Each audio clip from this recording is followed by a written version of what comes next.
And it's both, if you must know. I've been reading up on the estate. It's fascinating. They're one of the highest value landowners in the UK, and there's so much shit to clear up. I'm absolutely itching to get to work. And the guy? She asks slyly. Well, he told me he was going to spend these few weeks thinking about how to put me to work, and I don't think he meant pulling reports, so that's a big fat Happy New Year to me. Oh my God, she whispers. Would you have guessed he used to be a priest? I take a sip of my excellent Saint-Emilion as I consider her question. Marlowe and I operate on a silent understanding that I bring the wine when we hang out, so she doesn't have to overextend herself, and I don't have to drink cheap vinegar. Not necessarily. If anything, he was less priest-like than I expected. Especially in the hotel suite. Especially when he was ordering me to make a mess of the stool's fabric. But there was something contemplative about him. He's a lovely guy, but I suspect he overthinks everything. Did you find out why he left the priesthood? It's weird, no? Going from being a priest to paying someone like you to shag him at work. It absolutely is. Only the official line, that his dad was retiring, and he basically swapped one sense of duty for another, and picked up the baton of the investment vehicle. They were adamant about keeping it in the family, apparently, and he claims he's hired me as a pragmatic measure, so he can fulfill his needs without burning the candle at both ends. For some reason, a visual of him waking up, naked and disoriented, in the bowels of a sex club tugs at my heart a little. Poor fucker. At least there'll be no need for any of that when I'm around. I'll take care of all his needs, and then some. But you think there's more to it than meets the eye? She insists, her eyes wide with the promise of salacious gossip. I waggle my eyebrows at her overdramatically. I'd put money on it. Not that I'll be able to tell you any of it. NDA, remember? Now, I have something for you while I've got you to myself. I reach down and pull a large envelope out of my handbag. Just keep an open mind, okay? That's all I ask. Marlowe's scarcity mindset may be completely understandable, justifiable even, but it's a vicious circle. She needs to start thinking big if she's to conquer the next round of challenges that face her and Tabby. She slides the brochure out of the envelope and stares down at it. No, babes, it's not impossible. Please. When she glances up at me, her blue eyes are limpid with tears. It is impossible. It is a glossy brochure for the pediatric cardiology services at Duke Children's Hospital in North Carolina, one of the best hospitals in the world at treating conditions like Tabby's, and, as it's becoming alarmingly clear, her greatest hope right now. Far greater than the wonderful but limited capabilities of our National Health Service anyhow. I can pay, I insist. We've been over this. A single operation would cost $100 grand, she hisses. It's not an option. The doctors at Great Ormond Street have told us they're doing their best to put her forward as a research case. That's honestly all we can hope for. But it's not enough. It's not, I say evenly, because I can pay. Jesus Christ, babes, what the fuck else is a better use of my money than my goddaughter's life? Tabby, who was born with a congenital heart defect called tetralogy of Fallot, has already survived 2 open heart surgeries in her short life, one at birth and one when she was 3. Unfortunately, she's on the brink of outgrowing the valve inserted during her last surgery, and her medical team at Great Ormond Street, London's pre-eminent children's hospital, has recently grown concerned that her heart function is deteriorating more quickly than they would have expected. Long story short, it's a fucking nightmare, a ticking time bomb more like, and one we could get in front of if Marlowe would set aside her fucking pride and let me help. You earn that money with your body, she says with gritted teeth, tears sparkling on her lashes. You let men do unthinkable things to you, and honestly, I admire the hell out of you for doing it. But you earn every penny of that money, and there's no way I'm taking any of it. We both know US medical expenses are a black hole, honey, especially for the kind of surgery Tabs needs. It wouldn't just be one surgery, you know that. It would be a bottomless pit. There's got to be another way. We just have to find it. I shoot her a glare to communicate that this conversation isn't over, but she looks away to stuff the brochure back into the envelope. There will be another way. There always is. Marlowe might just have to stop thinking like the good role-playing girl she is, and assume Athena Davenport levels of Machiavellian strategizing to pull this particular rabbit out of a hat. Part 2. Offertorium. Offering. Chapter 14. Gabe. This time I'm waiting for her at reception when she steps out of the lift on the 3rd floor. I greet her with what I hope is a warm smile and a firm handshake, and I send up a fleeting prayer, the tiniest plume of celestial smoke, that my delight that the moment has finally arrived isn't written too clearly on my face.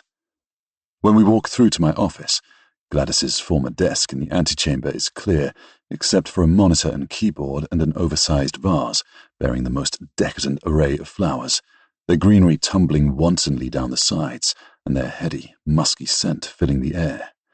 My personal assistant, the achingly competent George, has aced his mandate to ensure Athena's floral arrangement packs a punch. "Welcome to Rathmore," I say with a feeble gesture at the flowers. Thank you.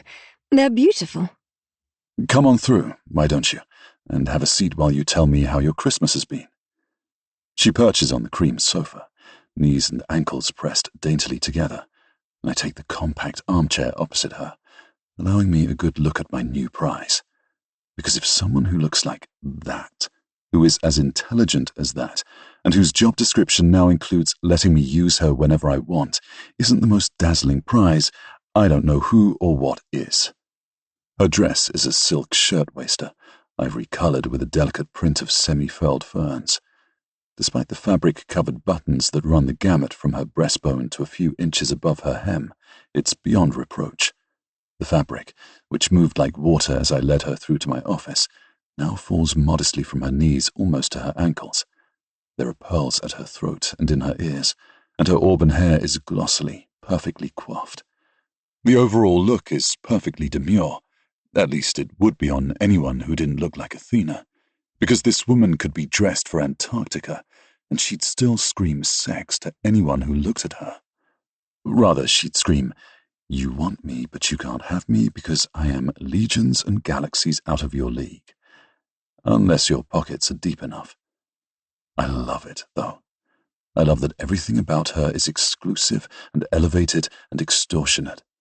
I rejoice in the certain knowledge that the Athena who sits before me, poised and intoxicating, is a different creature from the one I've had the good fortune to unravel twice now.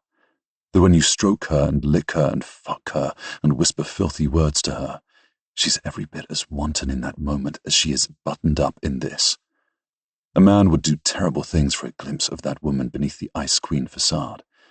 Those glimpses are the most delicious forms of foreshadowing, of foreplay even.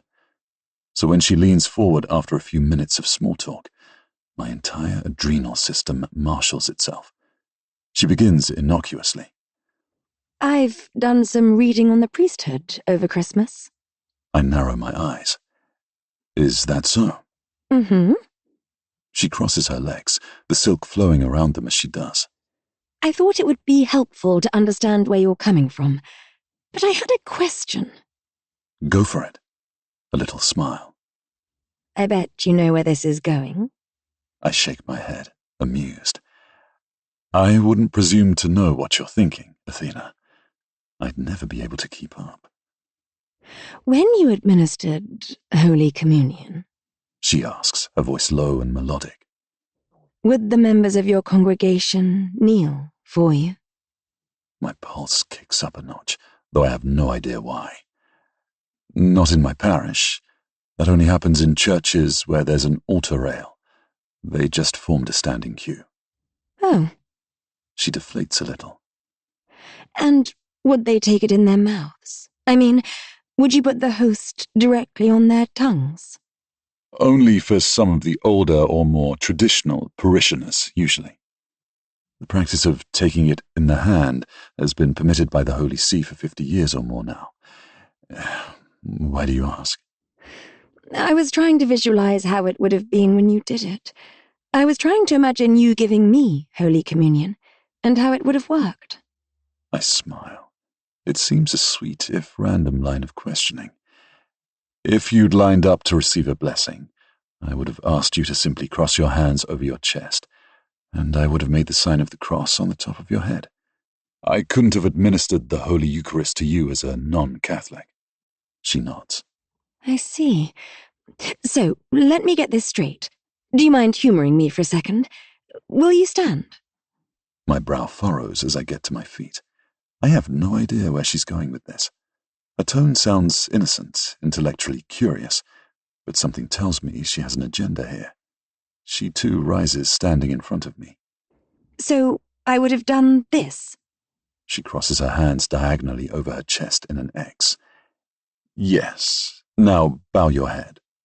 She does, and I use my thumb to make the sign of the cross over the silkiness of her hair. When she tilts her face upwards, I see how close we are. So, if there was no altar rail, she muses, gazing up at me through her eyelashes, then it couldn't have gone like this. If I'd ever decided to come into your church and trick you into thinking I was a baptized Catholic. Before I can understand what's happening, she's sinking gracefully to her knees before me, the silk of her skirt billowing around her like a parachute. I stare down at her with some twisted mix of fear and fascination as she raises her hands in front of her, joining them in prayer. And if most people take it in their hands, then you would never have been in this position, where a young woman was kneeling before you, with her mouth open and her tongue held out to receive the body of Christ. But all you could think about as you made your pilgrimage along the altar rail was how easy it would be to slide your cock in there instead and really put her to the test. I'm thickening instantly at her awful, disrespectful, and downright sacrilegious words, even before she closes her eyes and opens her mouth and sticks out her little pink tongue just enough that, yes, it fits how people have traditionally received the host, and yes, I can see how right she is, how staggeringly easy it would be to unzip myself, to give myself a couple of pumps before brushing past her plush, waiting lips and onto that expectant, welcoming little ledge her tongue is providing. As I stand there, staring down at her and reeling at the skill with which she's just unrolled a canvas and shown me a world of possibility painted on its front, she opens her eyes and fixes their hazel orbs on me. No, I don't suppose you did. Even if the thought ever crossed your mind, I know you would never have acted on it. You'd never have put your own needs first, would you? No, I mutter, because she seems to be waiting for an answer. Of course not. The idea of it is unfathomable. She nods and parts her hands, placing them on the tops of my thighs so they bracket the straining fabric of my suit trousers. Of course it is. But you're not a priest now, Gabriel. You're a layman, and you're allowed to do whatever the fuck you want. And I suspect you still need to be reminded of that every now and again. She pauses, and I slide my hands beneath all that hair so I can cradle her jaw. Her skin is so soft under my thumbs as I stroke it, her lips so supple as she speaks. So how about I pretend I'm one of your penitents, and I've come to receive Holy Communion, but you know I'm not Catholic. You know I shouldn't be trying to disrespect this sacrament when I'm just some terrible sinner, a random little slut, and you decide to teach me a lesson. Because the only thing I'm worthy of swallowing down is your cum. I inhale harshly, my dick throbbing behind my zipper. Jesus Christ, Athena! If I've driven you to blasphemy already, she muses, fingers hovering over my flies. Then I must be doing something right. How about it? Want to play? My thumbs drag over her jaw as I gaze down at her.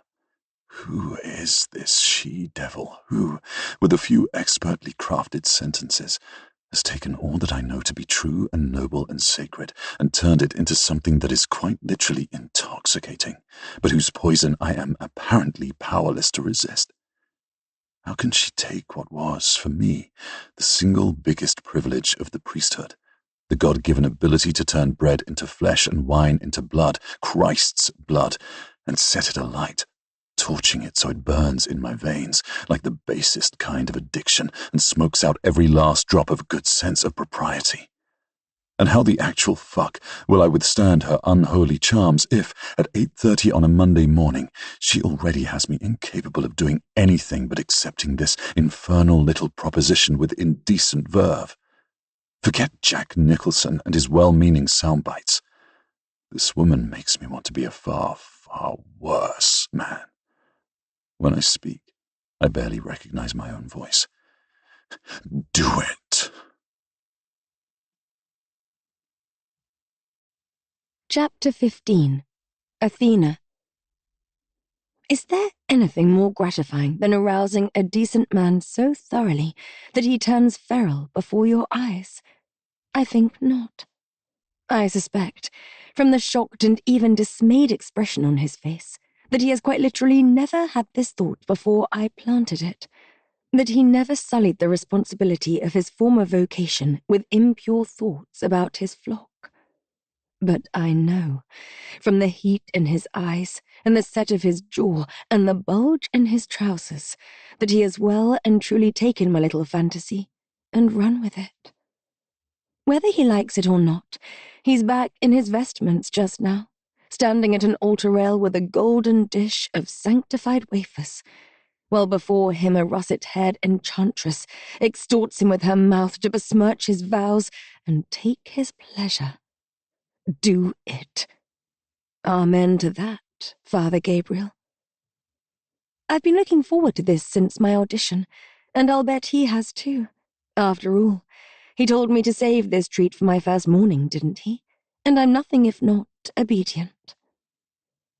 I unbuckle and unbutton him, before drawing his zipper down, slowly, slowly. The fabric of his trousers strains as his thumbs drag over my jaw, his fingers flexing on my neck and in my hair. I won't be happy until they're digging into my skin and holding my head in a vice so he can fuck my mouth. His breathing is ragged as I shove his trousers around his ankles and edge the waistband of his grey boxer briefs down. Oh, sweet Jesus, there he is, and my mouth is watering already. He's fucking huge, just like I remember.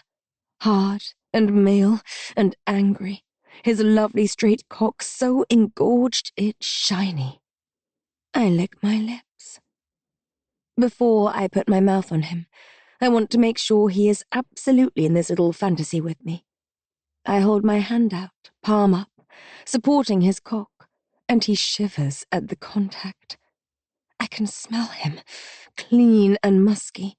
He smells of soap and skin and box-fresh, unsated arousal. Imagine it, I whisper, just like I told you. I'll be waiting for my Holy Communion. That's your signal to do whatever you like to me, Father. With that, I let my eyes drift closed, and I open my mouth and slide my tongue out. And I wait, an invitation made flesh, mere centimeters from his lovely dick. I can feel the pleasing silkiness of my tongue's underside against the soft pad of my lower lip. I hope what he sees is equally alluring, because I can lead the horse to water, but I can't make him shove his cock in my mouth. I may be the temptress masquerading as a fuckable penitent, but this doesn't work unless he makes the proactive decision to violate me in the coarsest way. His breathing is already ragged as he contemplates this buffet of temptation, and I wonder if he's more concerned about indulging in a deeply transgressive fantasy or fucking his actual new assistant's mouth in her first 10 minutes on the job. I hope it's both. He'll realize, in about 5 minutes flat, that when it comes to me, nothing lies on the other side of acting on his basest instincts but sheer ecstasy. Then he withdraws one hand, brushing the crown of his dick over the very tip of my extended tongue with the most feather-light touch, almost as if he's allowing himself to answer his most burning question. What would it feel like? There's no pre-cum quite yet, but that gossamer swipe feels like a threat, and I want him to jam the whole fucking thing so deep inside me that I can barely breathe. He groans audibly. A good man, a still holy man, driven to darkness by the promise of a warm, wet mouth. Still, it feels to me that he needs a little shove over the edge and into the abyss. Give me what I deserve, Father. Please, I'm only asking you for what I deserve. Jesus fuck. Now, I'm no Catholic, but that particular juxtaposition feels like another level entirely of profaning the Lord's name. He fists my hair hard with the hand still on my neck, and then he shoves that glorious organ so hard, so fully inside me, that I let out a strangled, involuntary moan of pleasure. You want what you deserve. This is what you deserve, you little fucking vixen, for committing sacrilege and making me remember what a pathetic flesh and blood man I am when I should be doing God's work.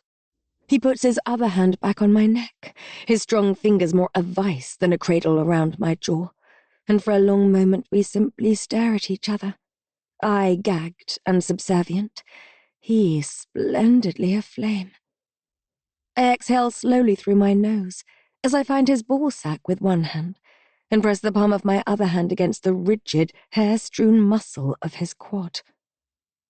Then he moves, and his groan as he slides his length slowly out of my mouth and surrenders to his desire is the best kind of defeated.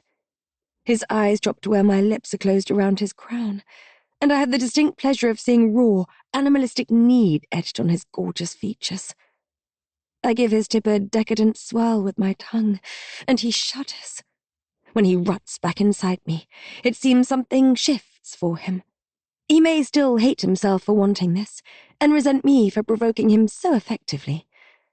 But it appears he decides to chase his prize. Slap me on the thigh if it's too much.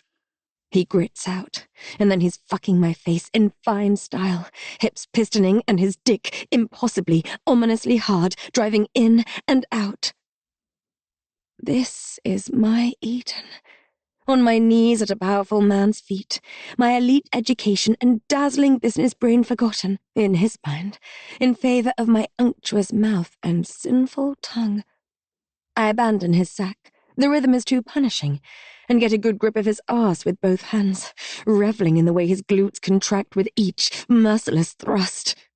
I have never, ever fantasized about violating a parishioner like this. He tells me, and he sounds really fucking pissed off. Until you showed up, and God knows I'll never, ever be able to unsee this. I moan my approval around his cock.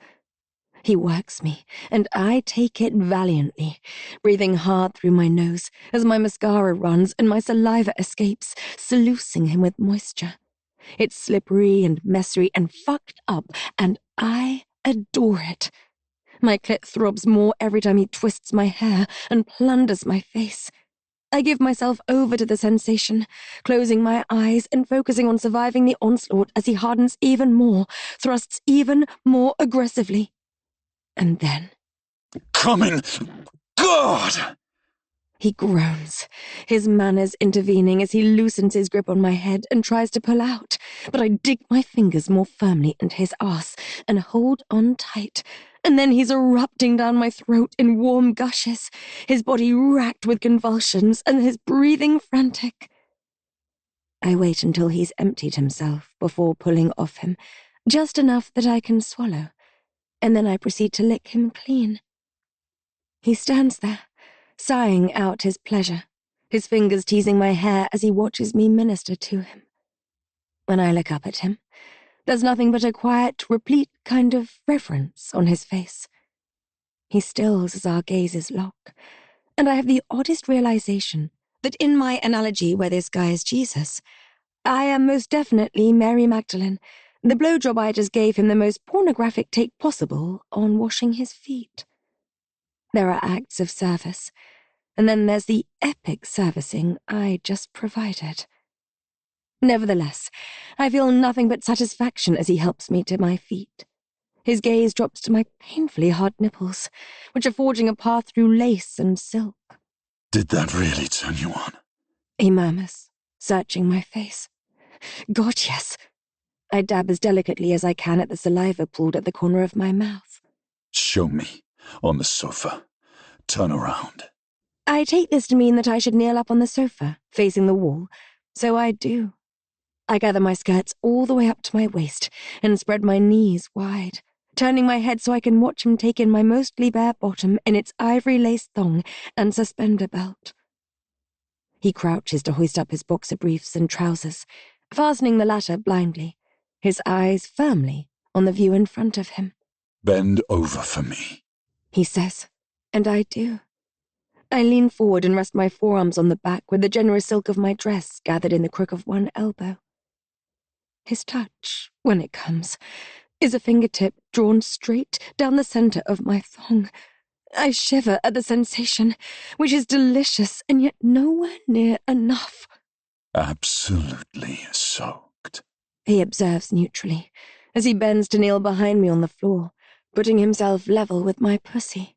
That really did turn you on, you dirty girl. He hooks his thumbs through the sides of the thong and peels it down, leaving me bare and glistening and right there in front of him. His breath is a teasing warmth on my sensitized flesh. I have been looking forward to this for the past month. You know that. He slides a leisurely finger inside me, and my greedy, greedy flesh contracts around it. How many guys have you fucked since I last saw you, Athena? Only one guy right before Christmas, and my old boss, I manage, during my notice period. I'm perfectly still on the sofa, braced for whatever touch he'll give me. Really? No one else? You expect me to believe that? You must have men coming out of your ears. I'm extremely selective. It's true. I'm highly selective about who I fuck in my personal life. And when I'm in a professional relationship that's sexually rewarding, I don't tend to sleep around much. I don't need the extra orgasms, and I'd rather keep myself underserviced and hungry for whatever my employer sees fit to give me.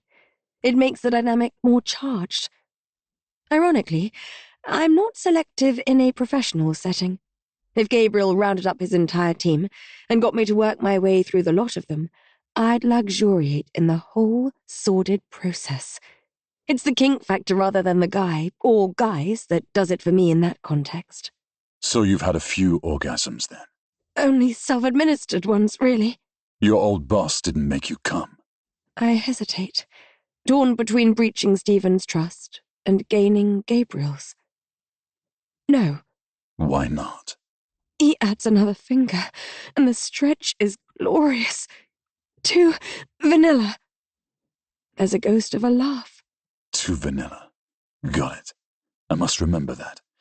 Is this too vanilla for you? No, it feels really good. But you need more. Luckily for you, I've thought about this cunt far too much over the past 4 or 5 weeks. He admits, and with that he twists his fingers inside me, and his lips meet my clit. It's more of an obscene open-mouthed kiss than a lick, and it has me practically jumping off the sofa. My whimper must tell him exactly what I think of it, for he hums his approval against my flesh and proceeds to lick me harder, his tongue doing lavish laps as he finger-fucks me slowly, deeply. I kneel there, head bowed, the crown of my head resting against the wall of his office, and the stretched elastic of my thong digging into the sides of my knees, as Gabriel pays homage to my clit. His entire face is buried there, it feels like, his nose pressing just south of my entrance, and his lips and tongue working every surface millimeter of the miraculous nervous system that's giving me such intense pleasure. I was close before he laid a finger on me, whipped into a heightened state of arousal by the savage way in which he used my mouth. But now that he has his mouth on me, I'm lost to everything that is not chasing the beautiful, shimmering rainbow of this orgasm to its very end. I'm going to come, I gasp with difficulty. I'm going to... Oh, God, I need it as hard as you can.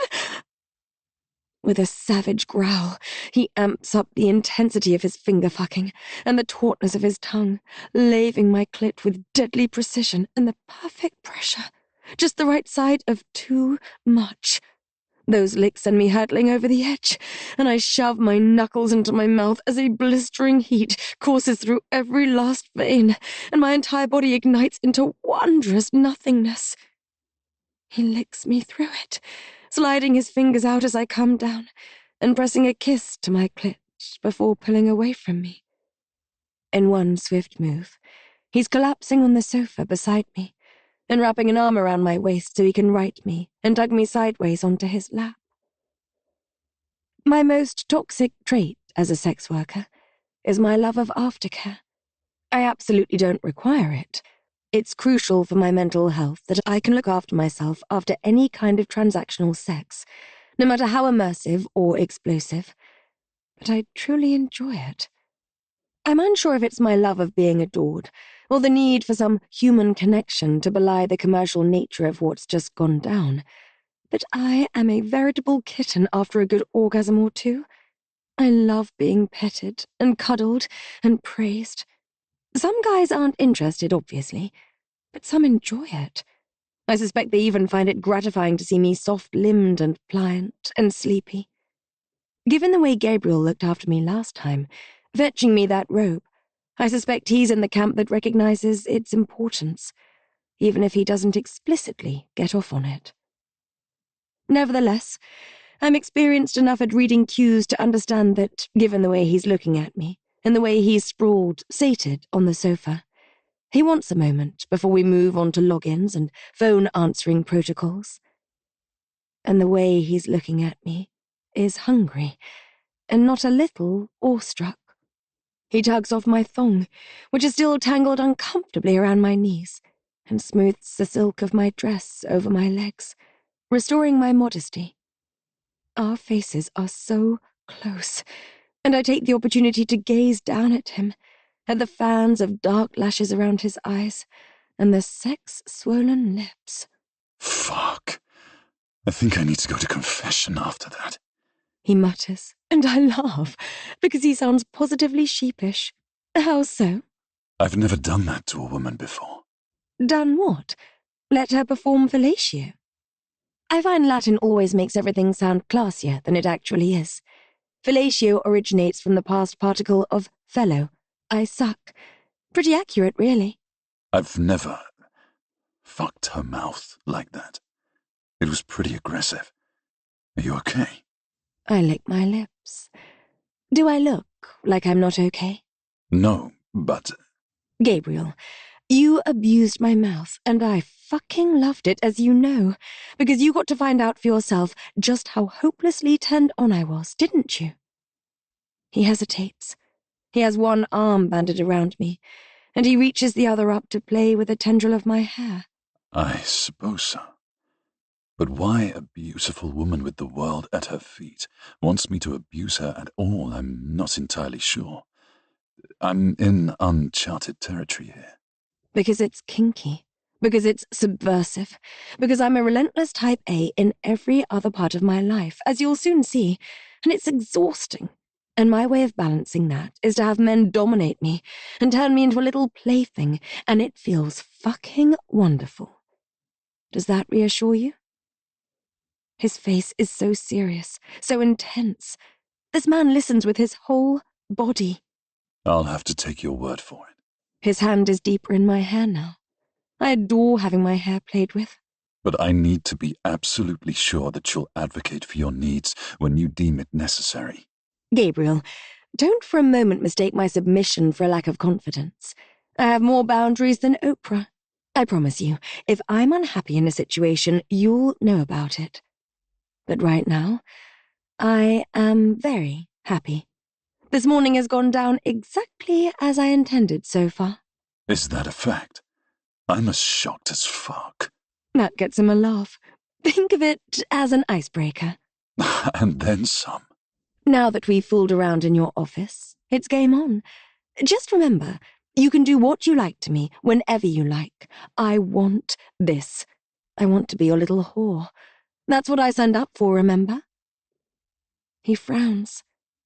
I suspect words like whore make him uncomfortable when he's not in the throes of orgasm. No matter, we'll get him comfortable. Meanwhile, he's looking at my mouth like a starving man. If it's game on, may I kiss you? It's sweet that he asks, after everything we've just done. You may. His lips and tongue are supple, the touch of his hands proprietary, and he tastes like me. Now that's a turn-on. How many women does this guy have to fend off every time he walks into a club or a bar, or even out of this room? I bet he's inundated, and he's wearing my pussy all over this sexy face of his. If that isn't a win for Monday morning, I don't know what is. Chapter 16. Athena. After Gabriel has fed me excellent coffee, and I've borrowed his ensuite bathroom to fix my hair and makeup and change my thong, he takes me for a tour.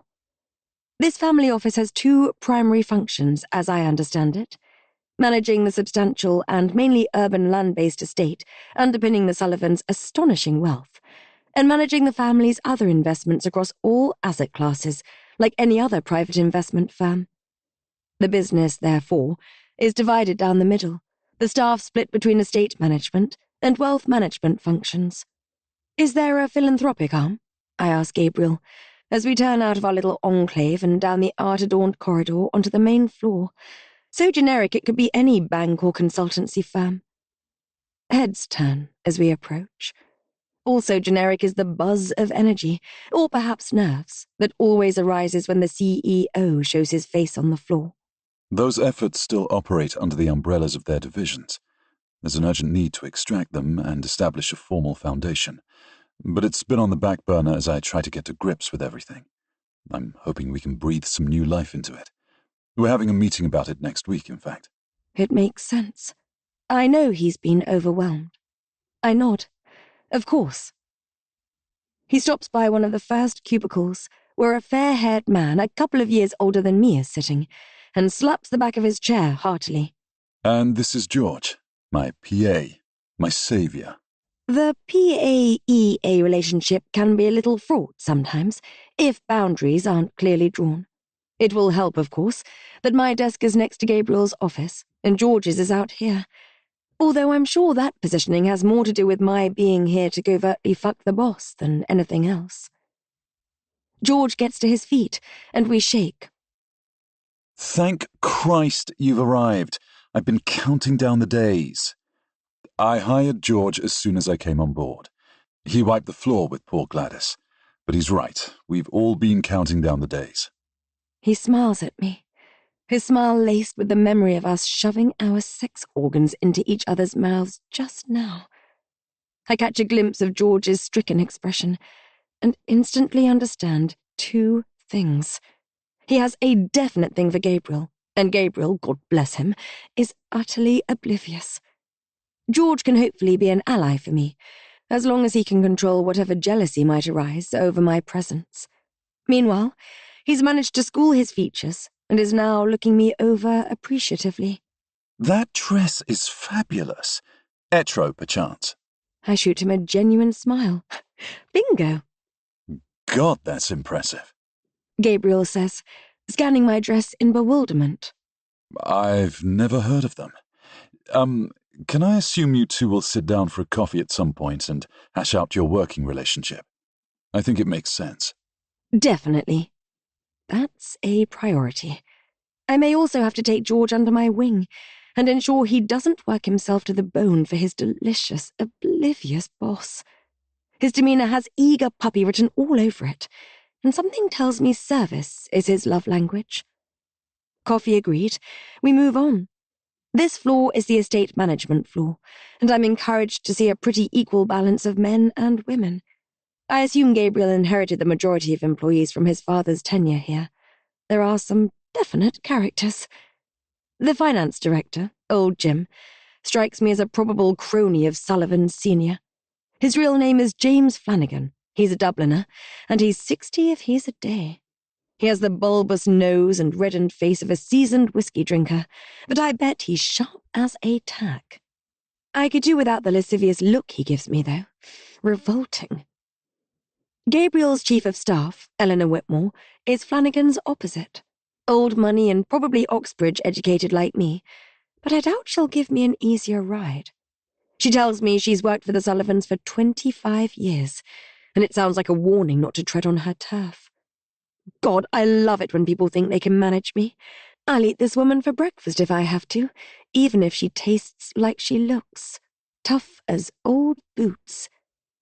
I very much look forward to working together, Eleanor, I tell her with a steely poise that reflects every ounce of my breeding. Ah, Gabriel says with what sounds like genuine enthusiasm as a younger woman approaches. this is Torty, Victoria Spencer Wells, the estate's head of stakeholder relations. Torty, meet Athena. Torty may as well have a flashing neon sign above her head that says, "The wannabe future Mrs. Gabriel Sullivan." We eye each other up. She's pretty enough, in that insipid, blonde, slightly inbred way so typical of the English upper classes. I went to school with a million versions of her. She's probably around 30, but she's dressed like she's ready for a life of Range Rovers and shotguns and Labradors, in a little cashmere sweater and a tweed pencil skirt. In my book, tweed is not okay unless it's Chanel or Balmain, and extremely sparkly.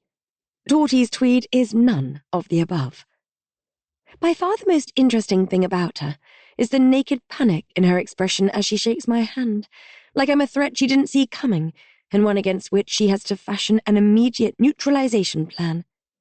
"Welcome to Rathmore," she murmurs, shaking my hand a little too firmly. Subtext, back off, bitch. I have dibs on him, even though I know I'll never, ever get him. "Thank you so much," I coo with my most beatific smile. I've already had his huge cock in 2 of my holes, and he fucking loves it. Move aside, love, while you still have some self-respect. 1 floor down, on the investment side, things get more interesting. A cursory glance tells me that the team here is MBA heavy, and that most of these people could be working for bulge bracket banks or consultancy firms if they wanted to. It's hard to describe how I know exactly, except to say that there's a palpable hunger among the staff here. I've been in enough sleepy old-school investment firms, mainly on visits with my various bosses, to identify the mix of smugness and apathy that comes with working for a 2nd or 3rd-tier firm. You know, long lunches and piss-taking, and clocking off early. I don't get that vibe from these guys at all. I bet they work 60-hour weeks, and are, for the most part, ruthless as hell. I allow myself a contented sigh, because these could be my people. I thrive in environments like this, and it makes me miss Bain. Gabriel talks me through the layout with accompanying gestures. This floor is arranged by asset class: fixed income, equities, currencies, commodities, money markets, alternative investments. The layout is more open plan here, with desks laid out in long rows. I spot dealer boards full of buttons so the dealers here can call their brokers to put on trades. Befriending these guys could be beneficial for my investment portfolio. Gabriel claps his hands and asks for everyone's attention for a moment. Good morning, He says. His voice is clear and loud, his stance relaxed. I suppose years of saying mass will strip you of any self-consciousness. I hope you all had a cracking weekend. I'd like to introduce you all to my new executive assistant, Athena Davenport. I'm extremely excited to have her on board. She'll be sitting right outside my office upstairs, so please feel free to pop up any time and make her feel welcome. Thank you. The employees themselves are eyeing me and Gabriel with acute interest. I can positively feel the hostility radiating from some of the women in particular, and I have to hide my smile. If we think this is anything more than a jungle, and we've remotely evolved past being primates, situations like this are here to remind us otherwise. I know how I look. I know the message that sends to men and women alike. It's exactly the message I want it to send. And if some of these women can't deal with it, if they incorrectly assume that Gabriel is fair game, that's not even the slightest bit my problem. Sure enough, the primates begin to rise from their seats and shuffle this way, ostensibly to say hello and really to check me out. The guys are first, coming in strong with handshakes and what they think are charming smiles. Some of them are decent looking, some not. Some are actually pretty sexy. But how any of them could think they stand a chance when I'm standing next to the greatest prize in the entire building is baffling. Interestingly, Gabriel seems less oblivious in these circumstances. He edges closer to me, his hand going discreetly to the small of my back as I smile and shake and say hello. When one particularly tall, particularly hot Dutch guy introduces himself as Dirk and smiles at me like I'm his next meal, Gabriel's fingers trail oh so covertly south, pressing lightly into the cleft of my bottom. The message, remember you're mine. He's learning. I reward his delicious little show of possession by throwing a dazzling smile his way, before giving Dirk short shrift. Not going to happen, pal. Not in any lifetime. I'm sure he has a Porsche or a Ferrari. I'm sure he wows his women with top restaurants and fine wines. But the poor guy has no way of knowing just how far short he falls of my average fuck. I don't dip my toes outside of the C-suite. That woman Torty wants your babies, I tell Gabriel as we stroll back to the lift. Don't be ridiculous. No, she doesn't. She does. She hates me already with a passion she didn't know she had in her until just now. He stops and turns with a frown. I'm sure that's not the case. But if anyone gives you any hassle, I want to hear about it. I would never, ever stand for that in my workplace. Oh, sweet, sweet man. I promise you, anyone who underestimates me does it precisely once. You have nothing to worry about. But it's adorable quite how many future Mrs. Sullivans there are wandering around down there. Perhaps you can get George to research countries where polygamy is legal, if you don't want to break too many hearts. His face softens. I know you can handle yourself. And I could say the same for you. He holds out a hand, gesturing for me to enter the waiting lift. I had to swat them away like flies. Fucking Dirk Jensen. I smile as I back up against the wall of the lift, arching my back and enjoying the ravenous way his eyes roam over my body. They can look, but you're the only man who gets to lay a hand on me. I really liked it when you reminded me of that back there. How does it feel to know that you can touch me whenever you want, wherever you want? He takes the bait, stepping forward as the doors close and sliding his hands around my waist. He dips his face, seeking out my neck and inhaling hard. I have my scent custom blended, and it seems he approves. When he speaks, his voice is muffled and, I think, a little bashful. It makes me feel like a fucking king. This is it. This is the way to intoxicate him. That this beautiful male specimen has spent the past God knows how many years in a willing state of poverty and celibacy, of eschewing worldliness in favor of being spiritually replete, is staggering to me.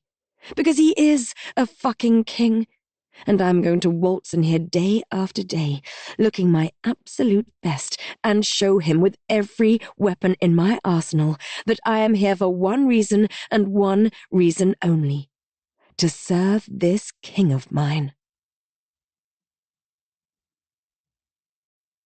Chapter 17. Gabe. I take Athena to the Worsley for lunch, a move dictated primarily by my wish to make her feel welcome and partly by a baser desire to show her off. This beautiful space, once a prestigious car showroom and now a brasserie, has always been one of my favorite places to eat. When I was still a priest, I'd come here with Dad and Bren on their dime.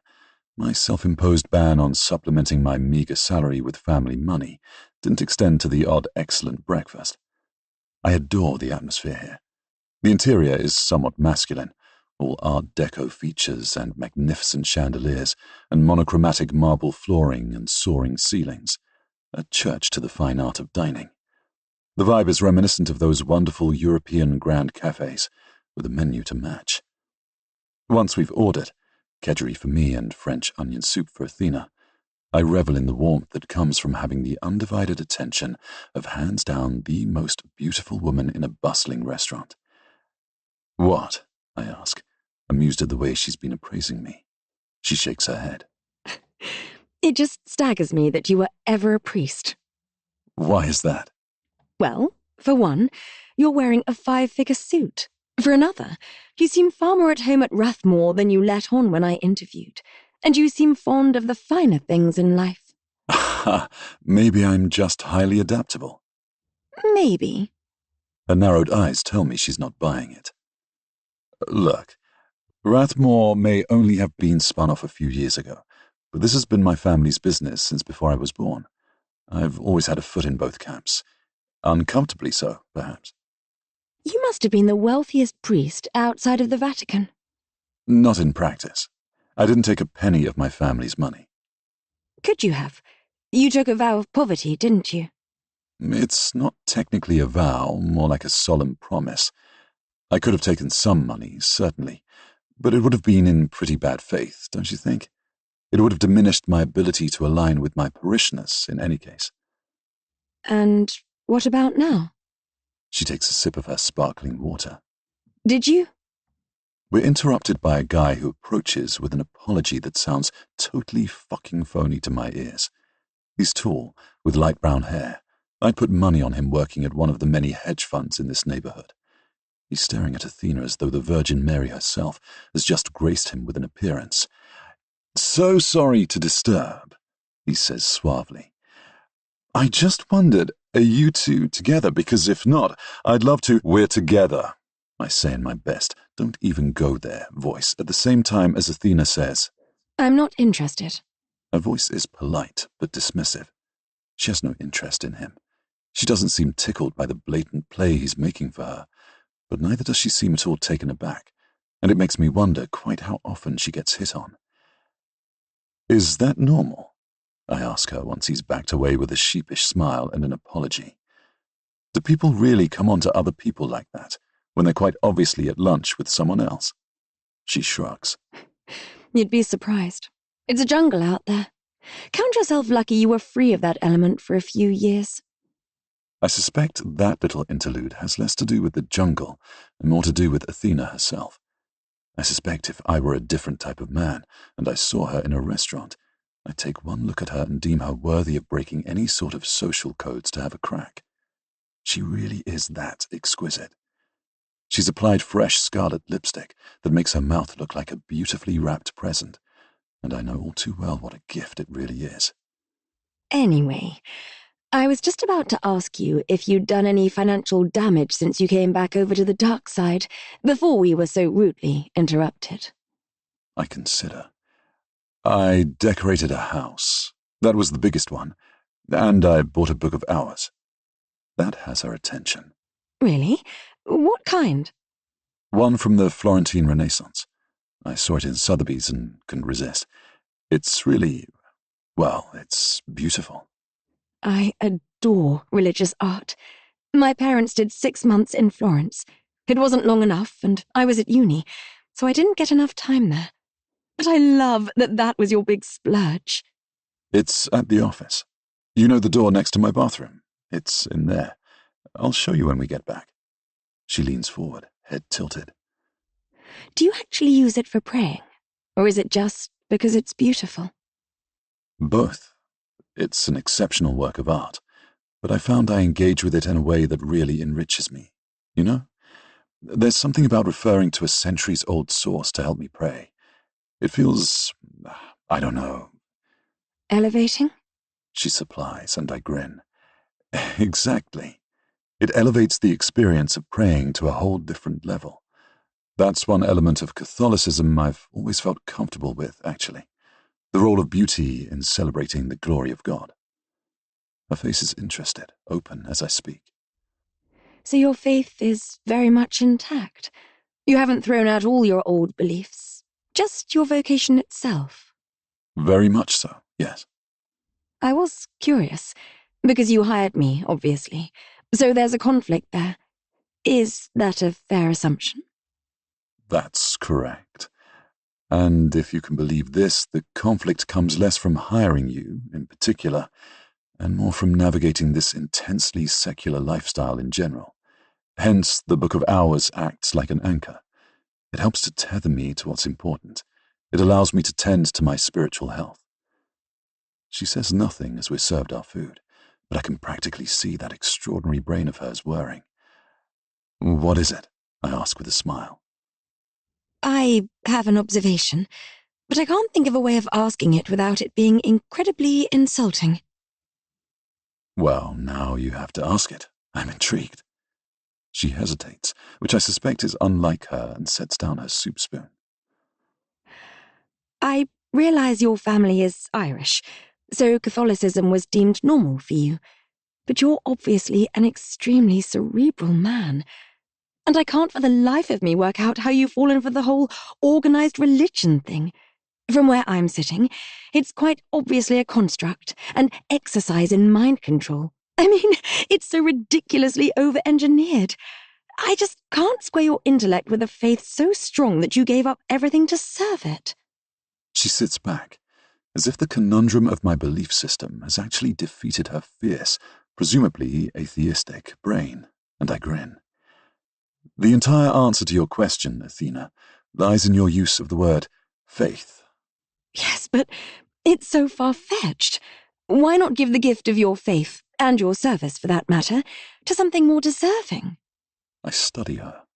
I've had this conversation more times than I can count, of course, mainly with parishioners who felt lost, or doubtful, or even deceived, but periodically with fellow clerics, shooting the theological breeze over beers on our nights off. What makes something deserving of our faith? Well, believability for a start. I have a theory that organized religion was made complex for a reason.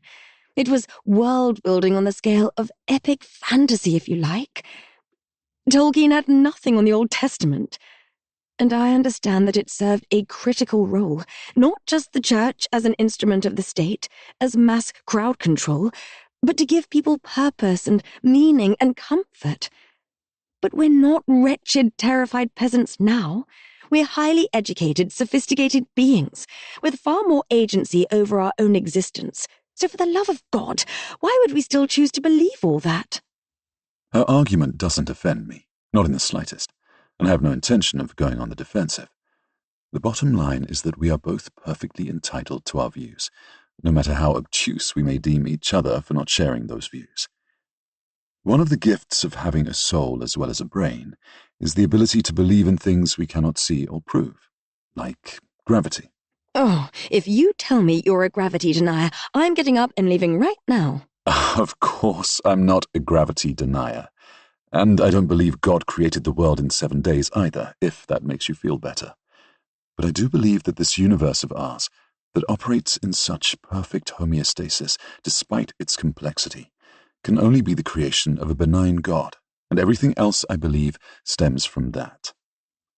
You sound like a humanist, She says, picking up her spoon and dipping it into the amber-colored liquid. I believe in very many things that humanists don't. I believe that Christ rose from the dead to grant us eternal life, and I believe that every time I stood on that altar, I had the unutterable privilege of transforming bread and wine into his flesh and blood. But perhaps most importantly, I believe that God's grace is the most precious gift he can give us. To be imperfect and know that you are still worthy of love, to receive love so great, knowing you absolutely haven't earned it nor can never, ever earn it. That, for me, is probably the most beautiful and mystical thing about this faith of mine. She stares at me, spoon suspended. It's as if I've knocked the wind out of her sails. The Stoics would have said that was a lazy argument. She counters eventually, but she doesn't sound as though her heart is in it. Giving up on being the best version of yourself because you'll be loved anyway. What a cop-out. Ah, yes, the classics scholar speaks. At least they didn't need the carrot of heaven or the threat of hell dangled over their heads to be good people. They believed in self-improvement for its own sake, and self-sufficiency. St. Augustine was a bit of a stoic, now you mention it, I muse. Before his conversion, I mean. Lord, make me chaste, but not yet.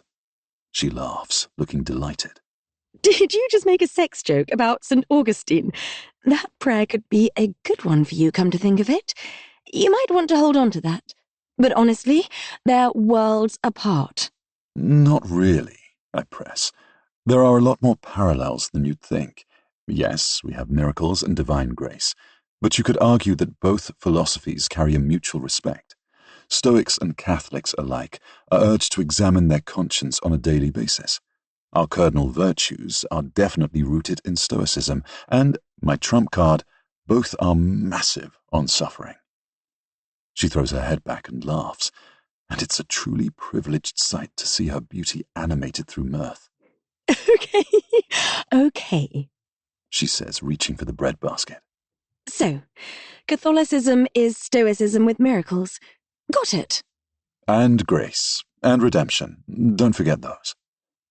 As we continue with our meal, Athena excoriates me for the way the Church has bastardized classical Latin over the ages.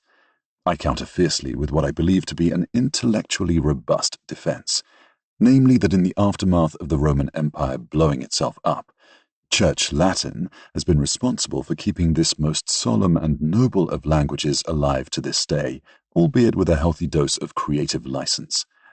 She doesn't buy it. It only strikes me after we've returned to the office that my soul is feeling as replete as my belly. Chapter 18. Athena. The next afternoon, I swing by George's desk, and out we sashay to find a suitable venue for our introductory coffee. My initial agenda has shifted somewhat, because Gabriel has decided that George should be the only person at Rathmore who knows the full extent of my job description. He argued at lunch yesterday that we'll need George on board for logistical help, that is, booking hotel rooms. Gabriel actually suggested that he tell George, a proposal I instantly quashed. Only one of us is aware of his PA's gigantic crush, so only one of us has the emotional intelligence to handle this gently. Oh, darling, he says, giving my powder blue Chanel shift dress an appreciative once-over. You are most definitely not Gladys, thank fuck. I certainly am not. I smooth down my dress, which Gabriel has already removed once today, and wonder idly if I should go show that torty woman what tweed is supposed to look like. For his part, George looks fabulously fashionable in perfectly cut chocolate brown trousers and a chunky cream sweater. The Ritz, he suggests, as we meander down Berkeley Street. It would be rude not to. We settle on a well-stuffed sofa in the iconic Rivoli bar. Its walnut-panelled walls and gold Art Deco flourishes feel decadent, even in the middle of a January afternoon. The thing you need to know about our angel Gabriel, George begins conspiratorially, is that he's shockingly bad at looking after himself.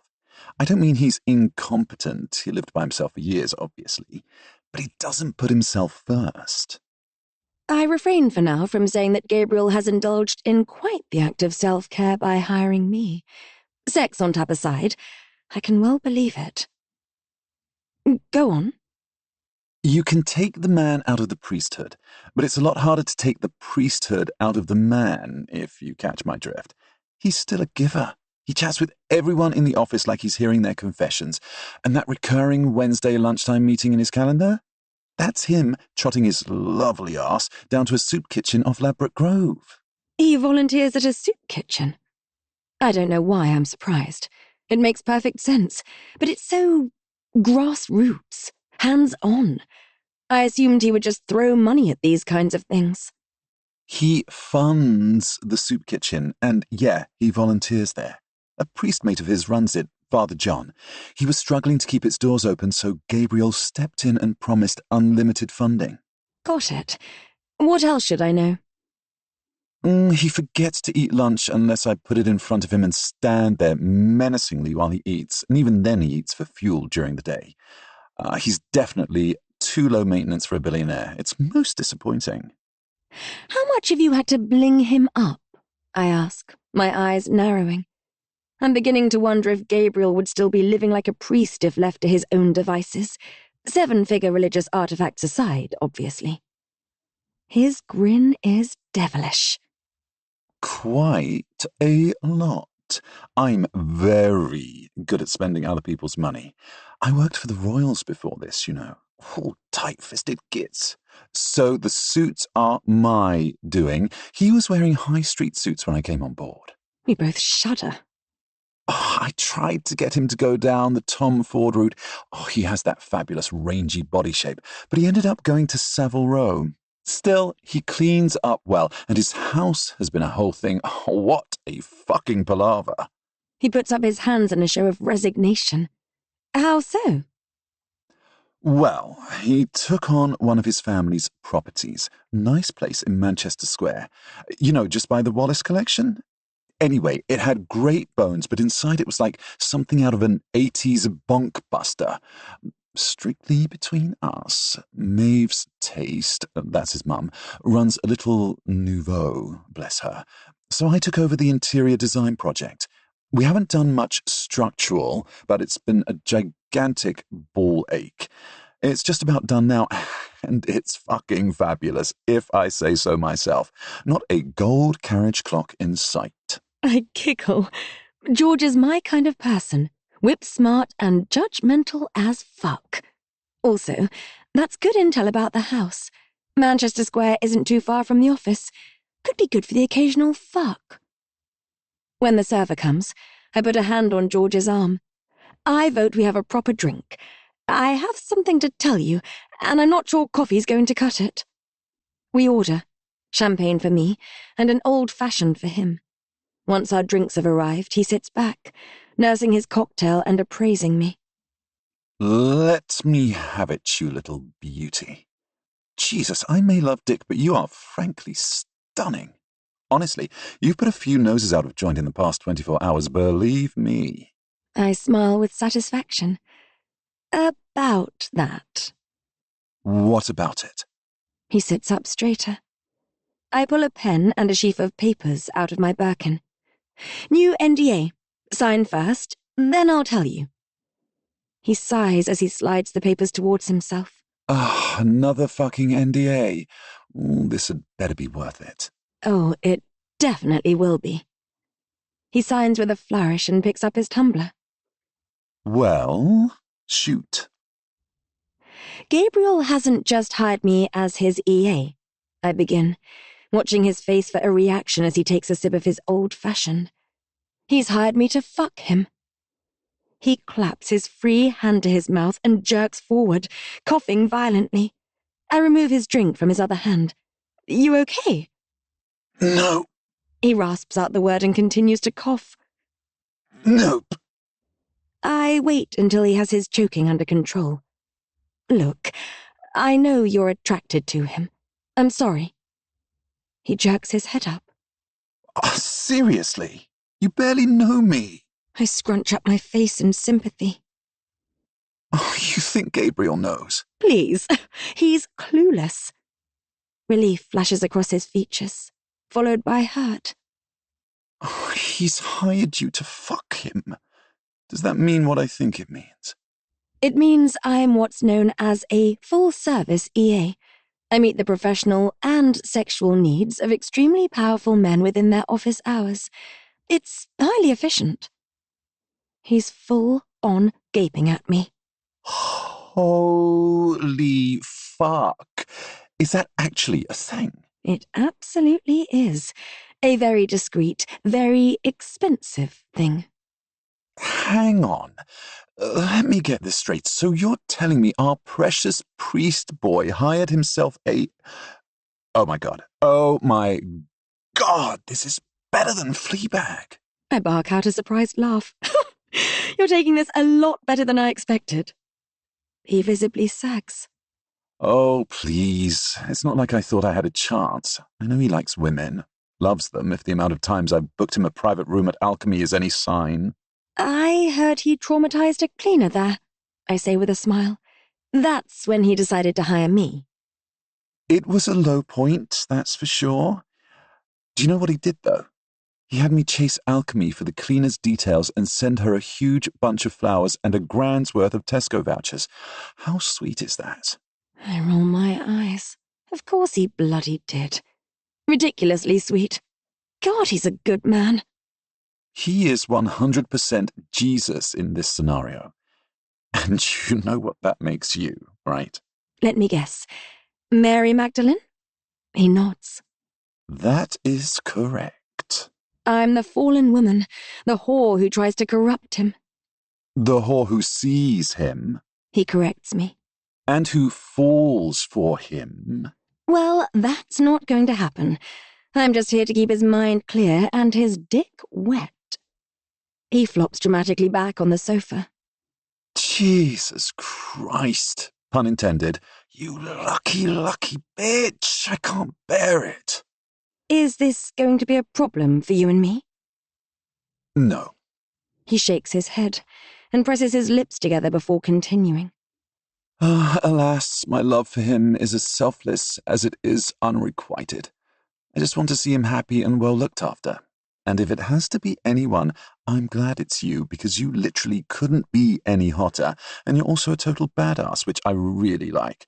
Plus, I bet you're as good at blowjobs as I am. I absolutely am. Have you fucked him already? He turns to look at me. You have. Oh, of course you have. Fuck, you've already had the privilege of seeing him naked. Yes, I have. And it's a fine, fine sight. I usually take great pleasure in knowing that these incredible men want me and no one else. But I hate this for George. He's a lovely guy who cares about Gabriel a lot, and it's shitty. For what it's worth, I'm sorry. He waves my apology off. You can make it up to me by getting knocked up, because you guys would make the most gorgeous babies. And also please marry him and shove your big fat diamond in the faces of all those horrific Sloane Rangers who drool over him at work. I'd pay good money to see that. I can confirm I have no intention of compromising my birth control or marrying the guy. But I promise you, my only objective is to make him happy. Yeah. He looks me over. God, you'll definitely do that. I have to say the man has impeccable taste, even if he doesn't appreciate your Etro and Chanel game. I love that he hired you. I've been dying to see what kind of woman he goes for, but honestly, I can't fault you. I smile at him. Why, George, that's very touching. Thank you. So where do you do it? Have you been booking the hotels? Because I can take that over for you, obviously. My agency booked a hotel suite for my audition, but today and yesterday, we've just done it in his office. He presses his fingertips to the bridge of his nose and exhales long and hard. There is so much to unpack in that sentence that I have total overwhelm. Why is it so hot that he auditioned you? Oh, right. That's going straight into the spank bank, with him auditioning me, obviously. Obviously. I shrug. I think that one will work well for you. And you have an agency? I do. Seraph. They make sure everything's above board. I wouldn't do this on my own. They're amazing. Seraph. That's an angel, right? Oh, I love that for you. Are there loads of these angels around? Seraphim, we call ourselves. And yes, next time you meet a CEO with his attractive young EA, you can speculate as to the nature of their relationship. I will. I absolutely fucking will. And you've been shacking him in his office while we all sit around the corner totally oblivious. Oh, excuse me while I die of jealousy.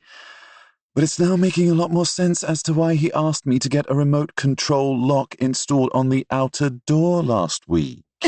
He used that this morning. I bet he did, the dirty bastard. Right, well, we can do better than that for you, my dear. I assume you'd like to fuck the delicious Mr. Sullivan in an actual bed from time to time? I can set that up for you. What's your preference? Claridge's?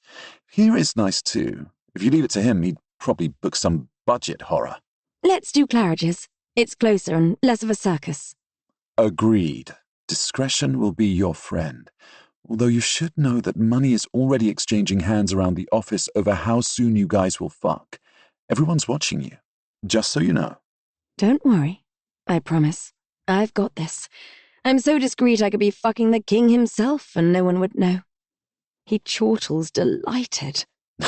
Stranger things have happened at Buckingham Palace, let me tell you. And I promise I'll be discreet too. You don't help plan 3 royal weddings and not take a vow of silence. Oh, but this is the most delicious secret ever. Do you know what the best bit is? Everyone in the whole fucking place is positively jostling to put a ring on that man, and you just want his dick. Abso-fucking-lutely. Now, why don't you give me the lay of the land?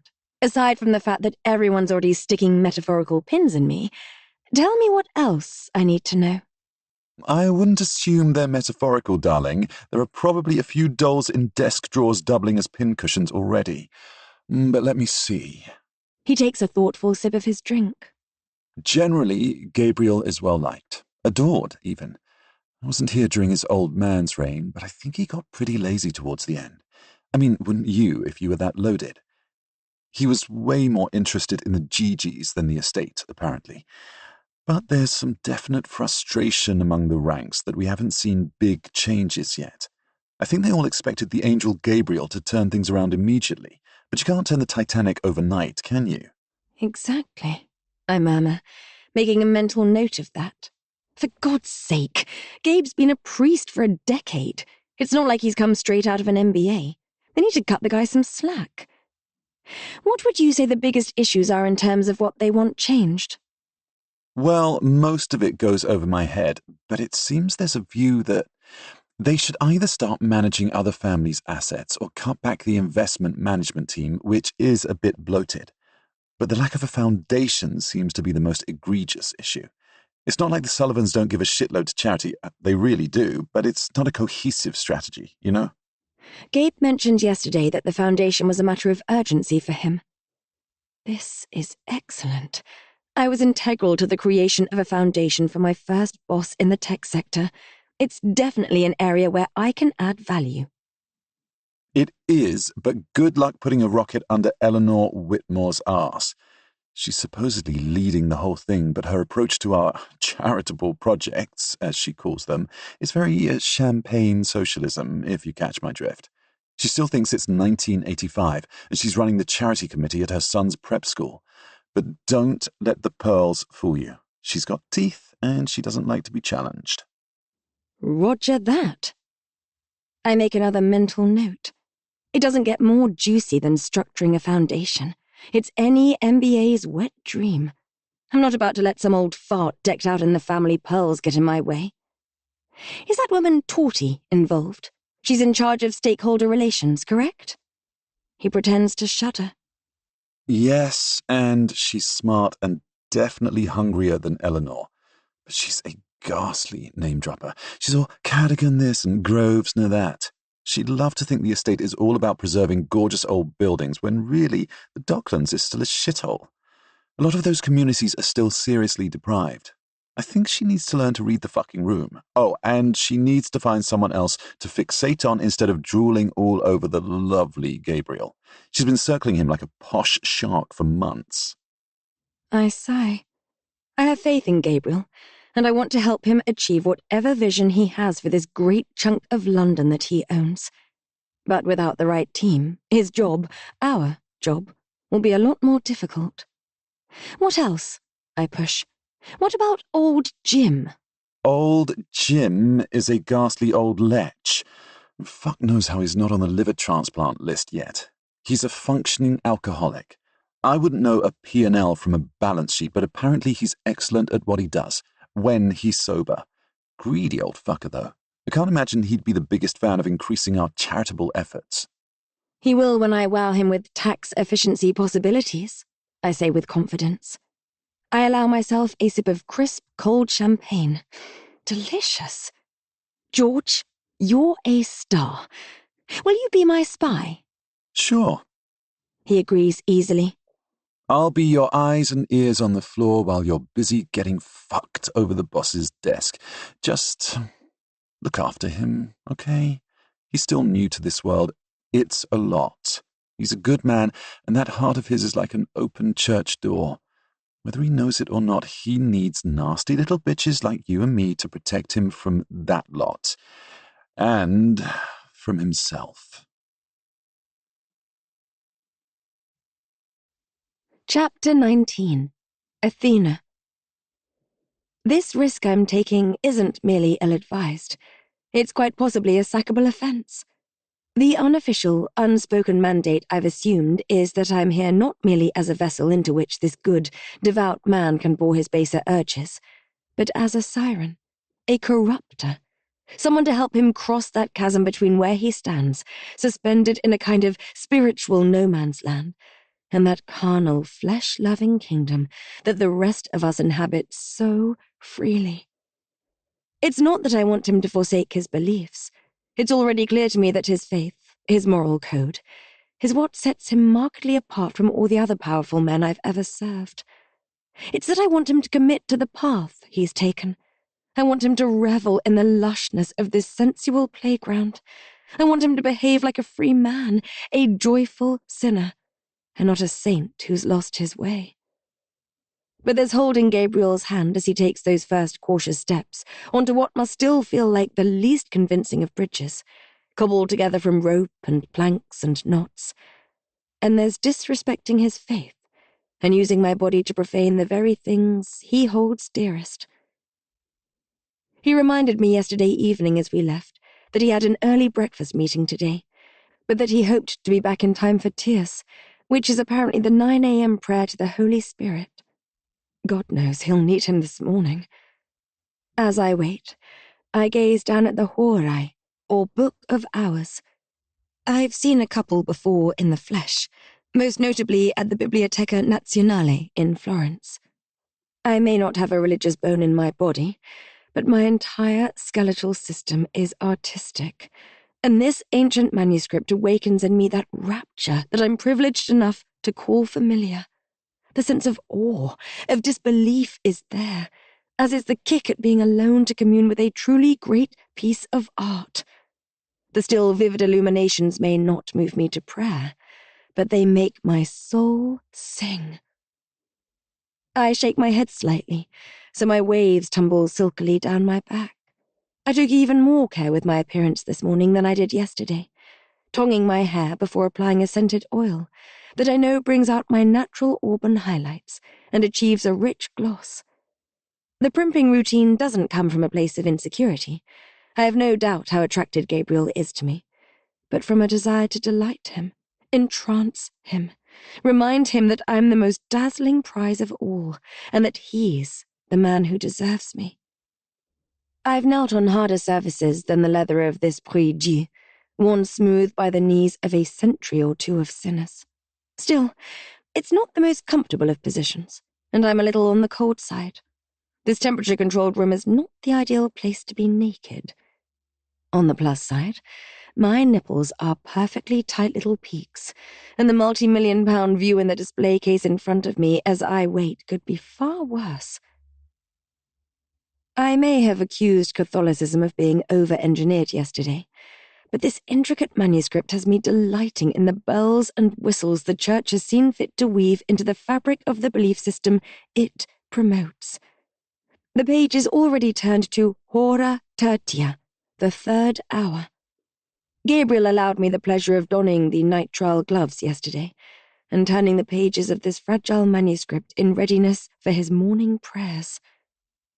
As the modest wall clock in here shows 8:55, there comes the distinctive click of Gabriel's office door opening, and my heart rate kicks up right on cue. He's unlikely to miss the way my dress and lingerie are laid across his sofa, the most intimate kind of invitation. I roll back my shoulders and assume my position of prayer, my palms and fingertips kissing chastely before me. I can hear the muffled sounds of him moving about in his office, and then he's opening the door. There's a harsh intake of breath, and then my favorite kind of curse from this man's lips.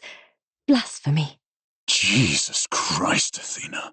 I turn to look up at him, quite aware of the timeless contradiction this image must portray. the whore on her knees in front of a priceless religious artifact, and seemingly in prayer for once.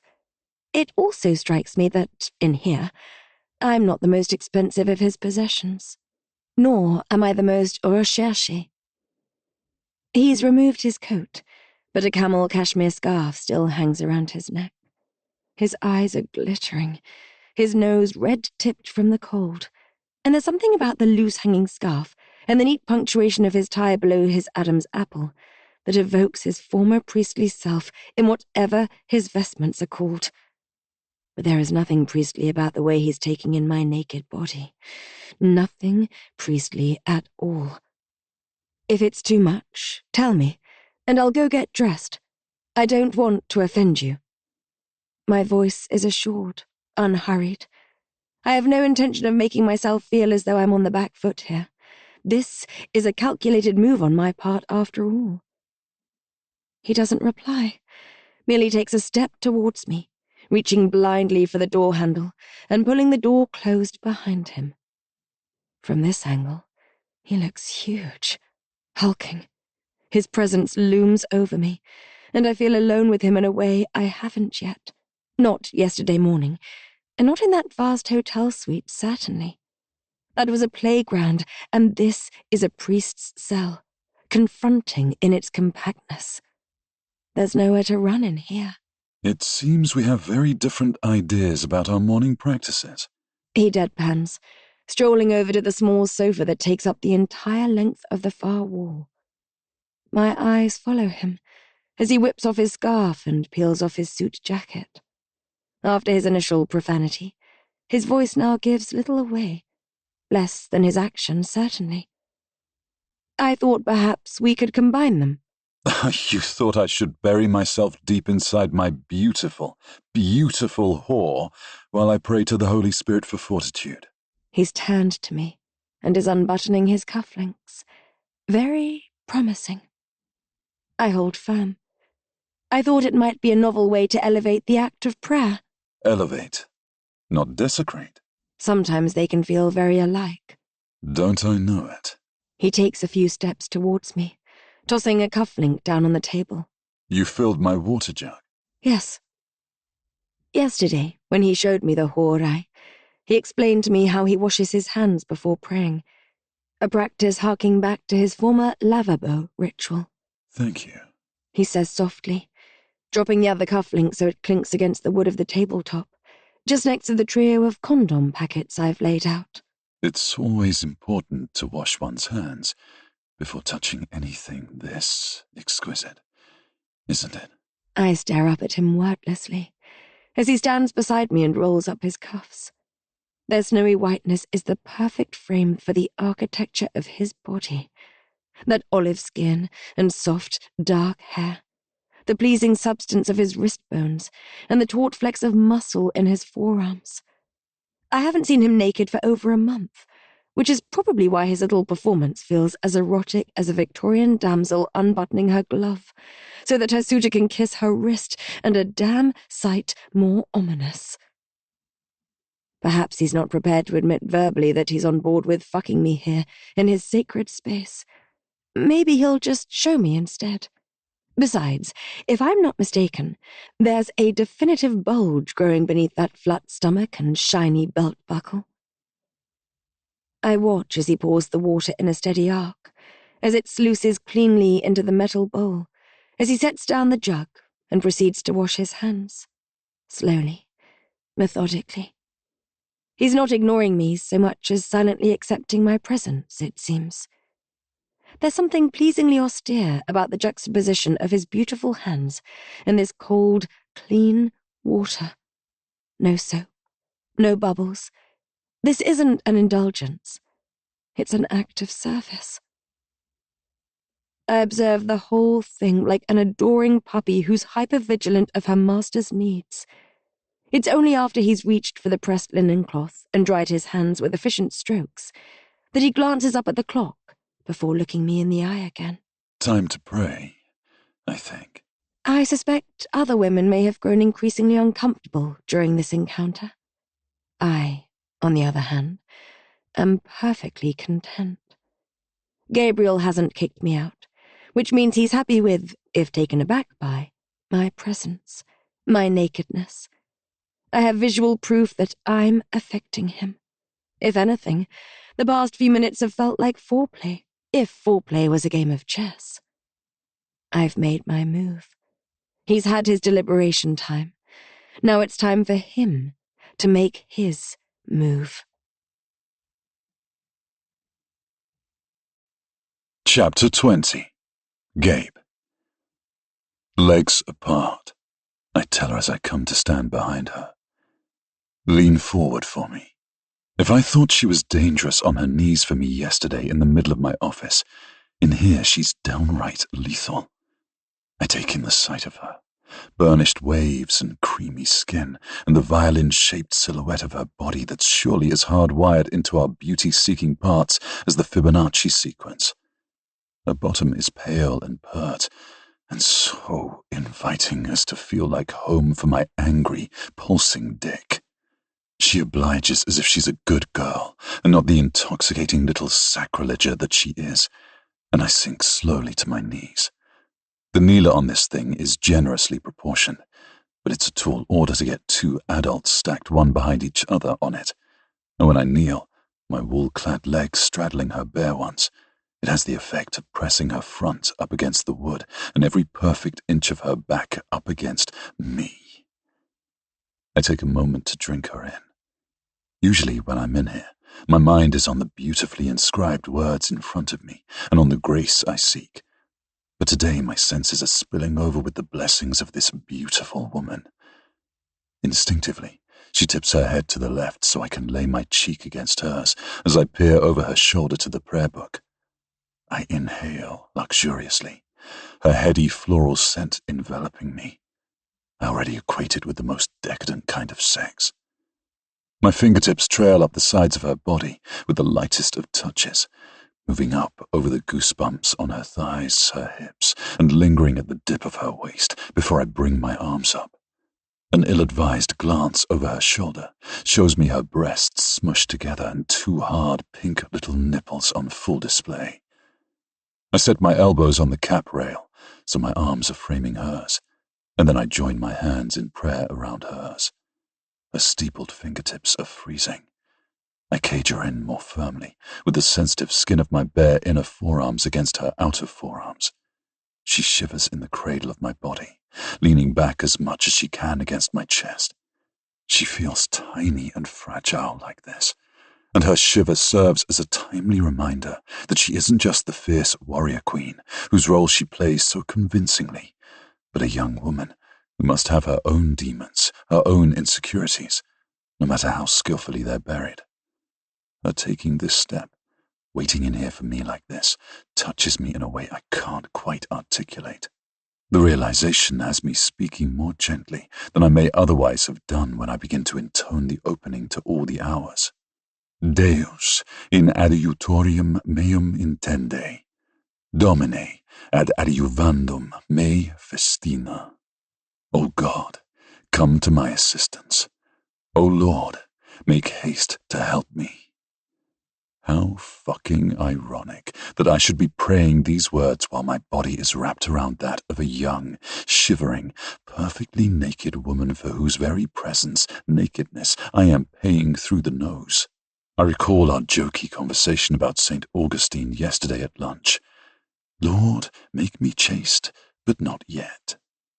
I'm self-aware enough to know it's highly improbable that I'll want any divine intervention against the very venal sins Athena and I are hurtling towards in my private and previously sacrosanct space.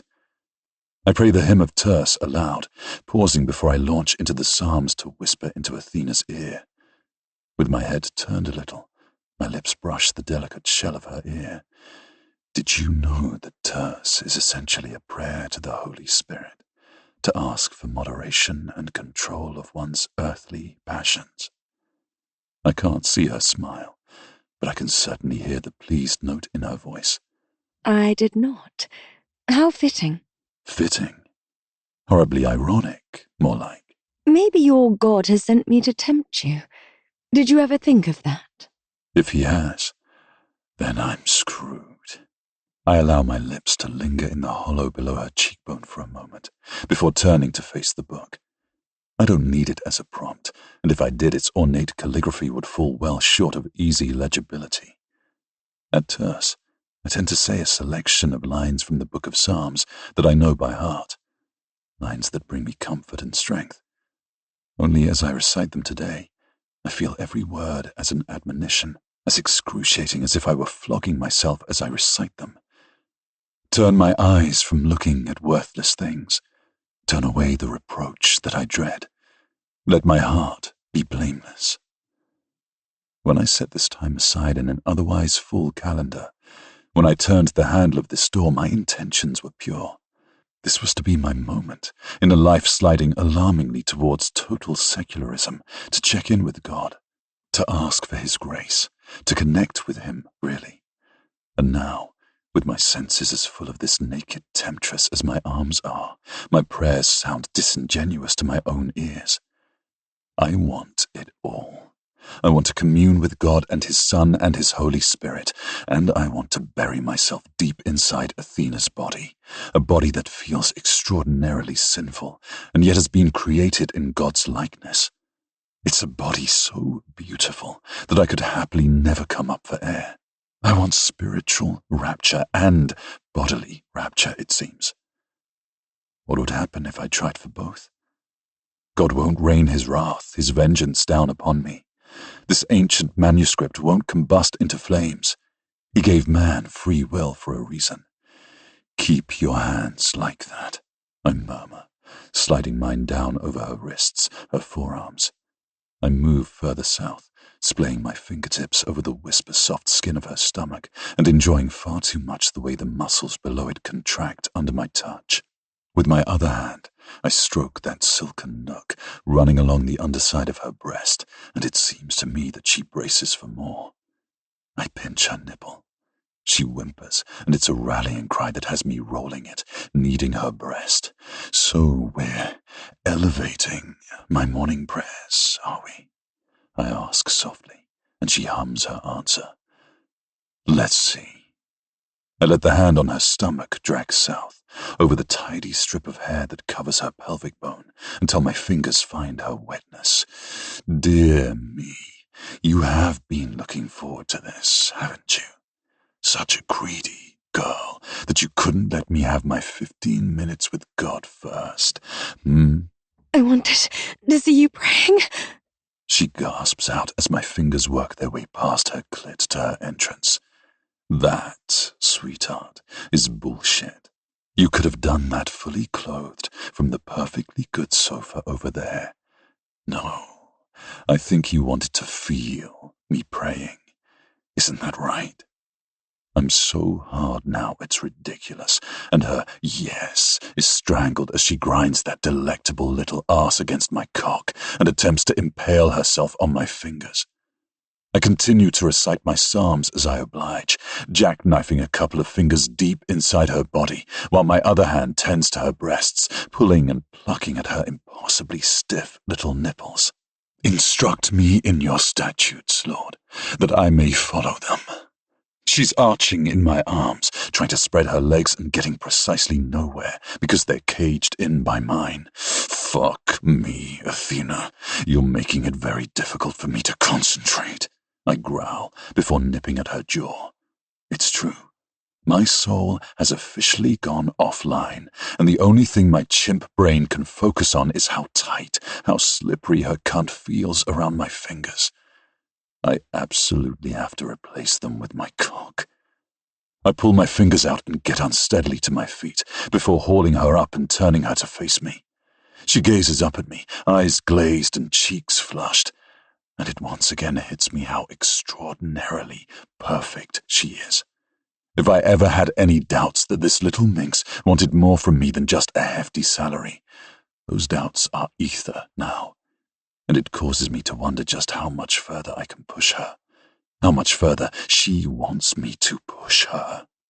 If you want my cock, you'd better get a condom on me quick, I tell her, my fingers flexing around her upper arms.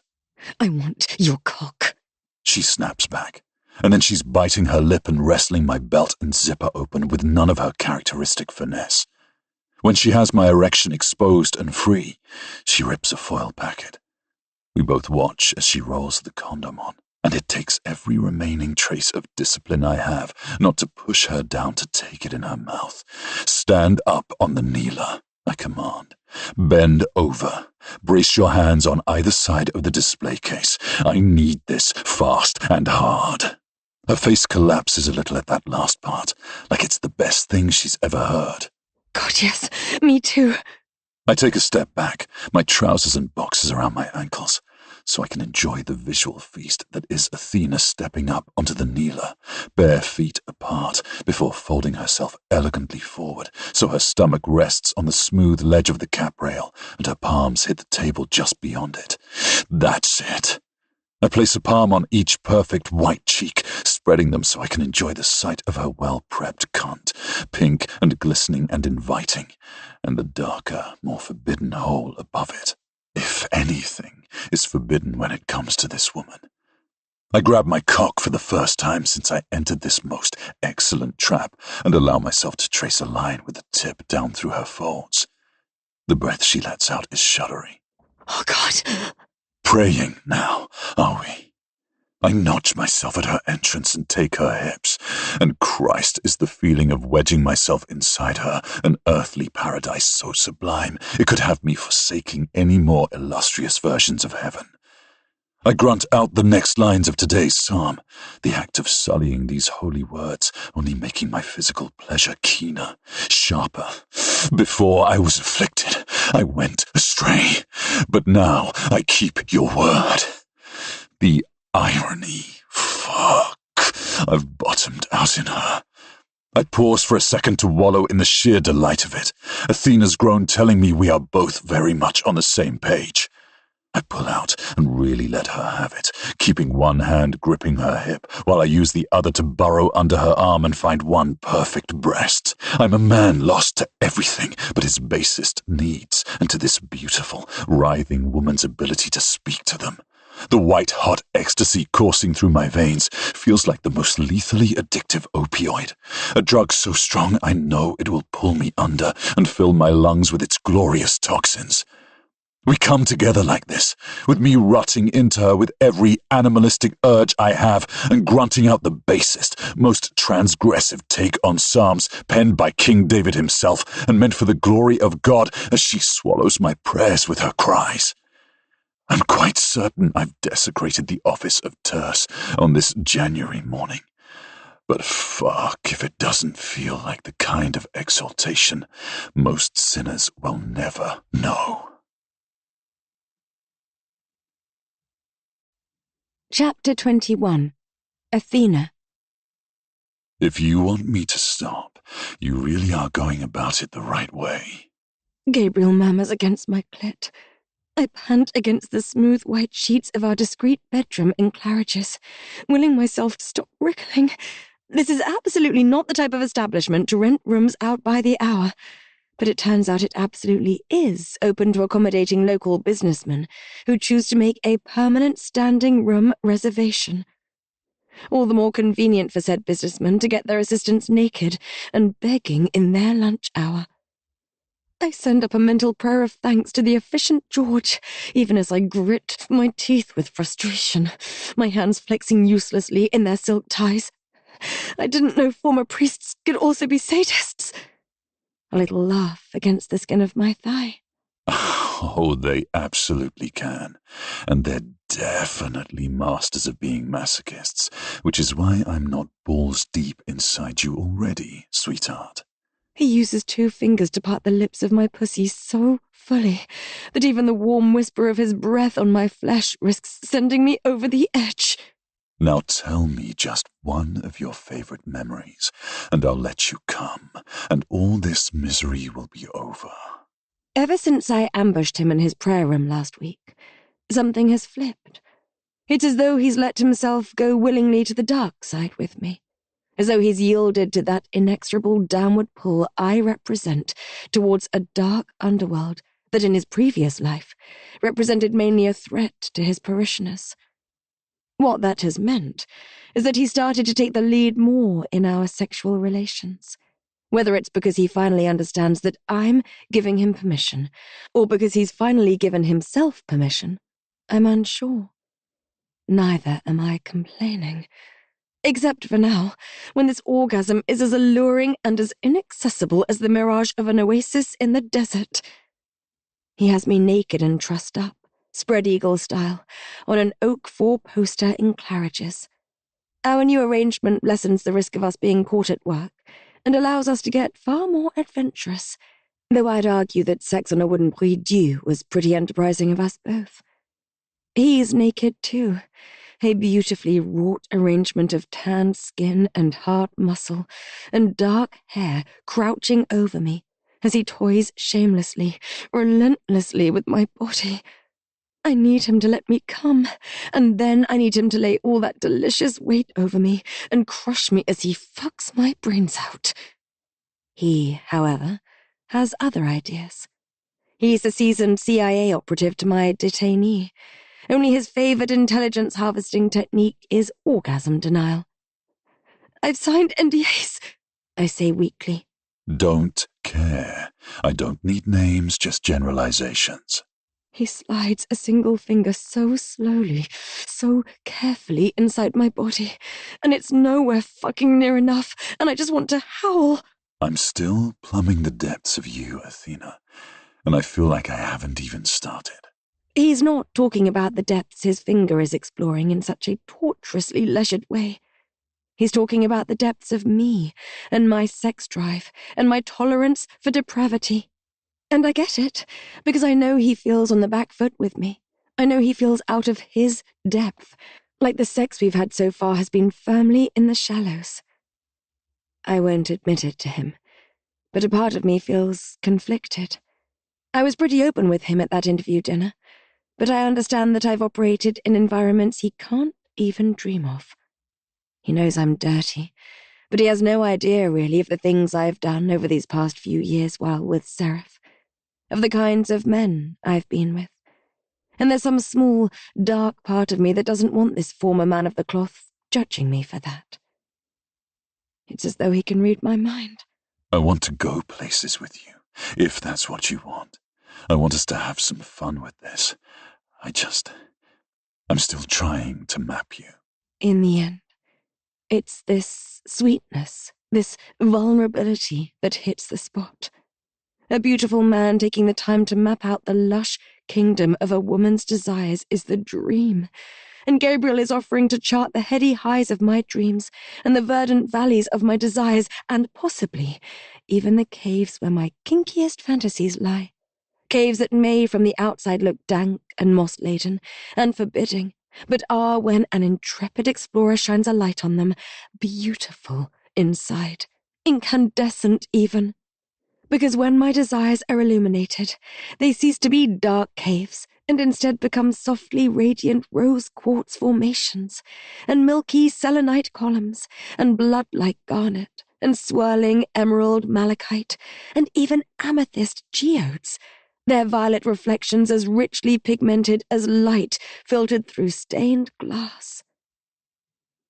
I look along my body at my intrepid explorer, at the plumpness of his lower lip, and the quiet intensity in his eyes, at the manly heft of his shoulders between my legs, and then I let my head flop back down onto the pillow he's thoughtfully stuffed behind me. There are so many. Give me one that plays on a loop in your head. Once, on my birthday, my boss at the time wanted to do something special for me.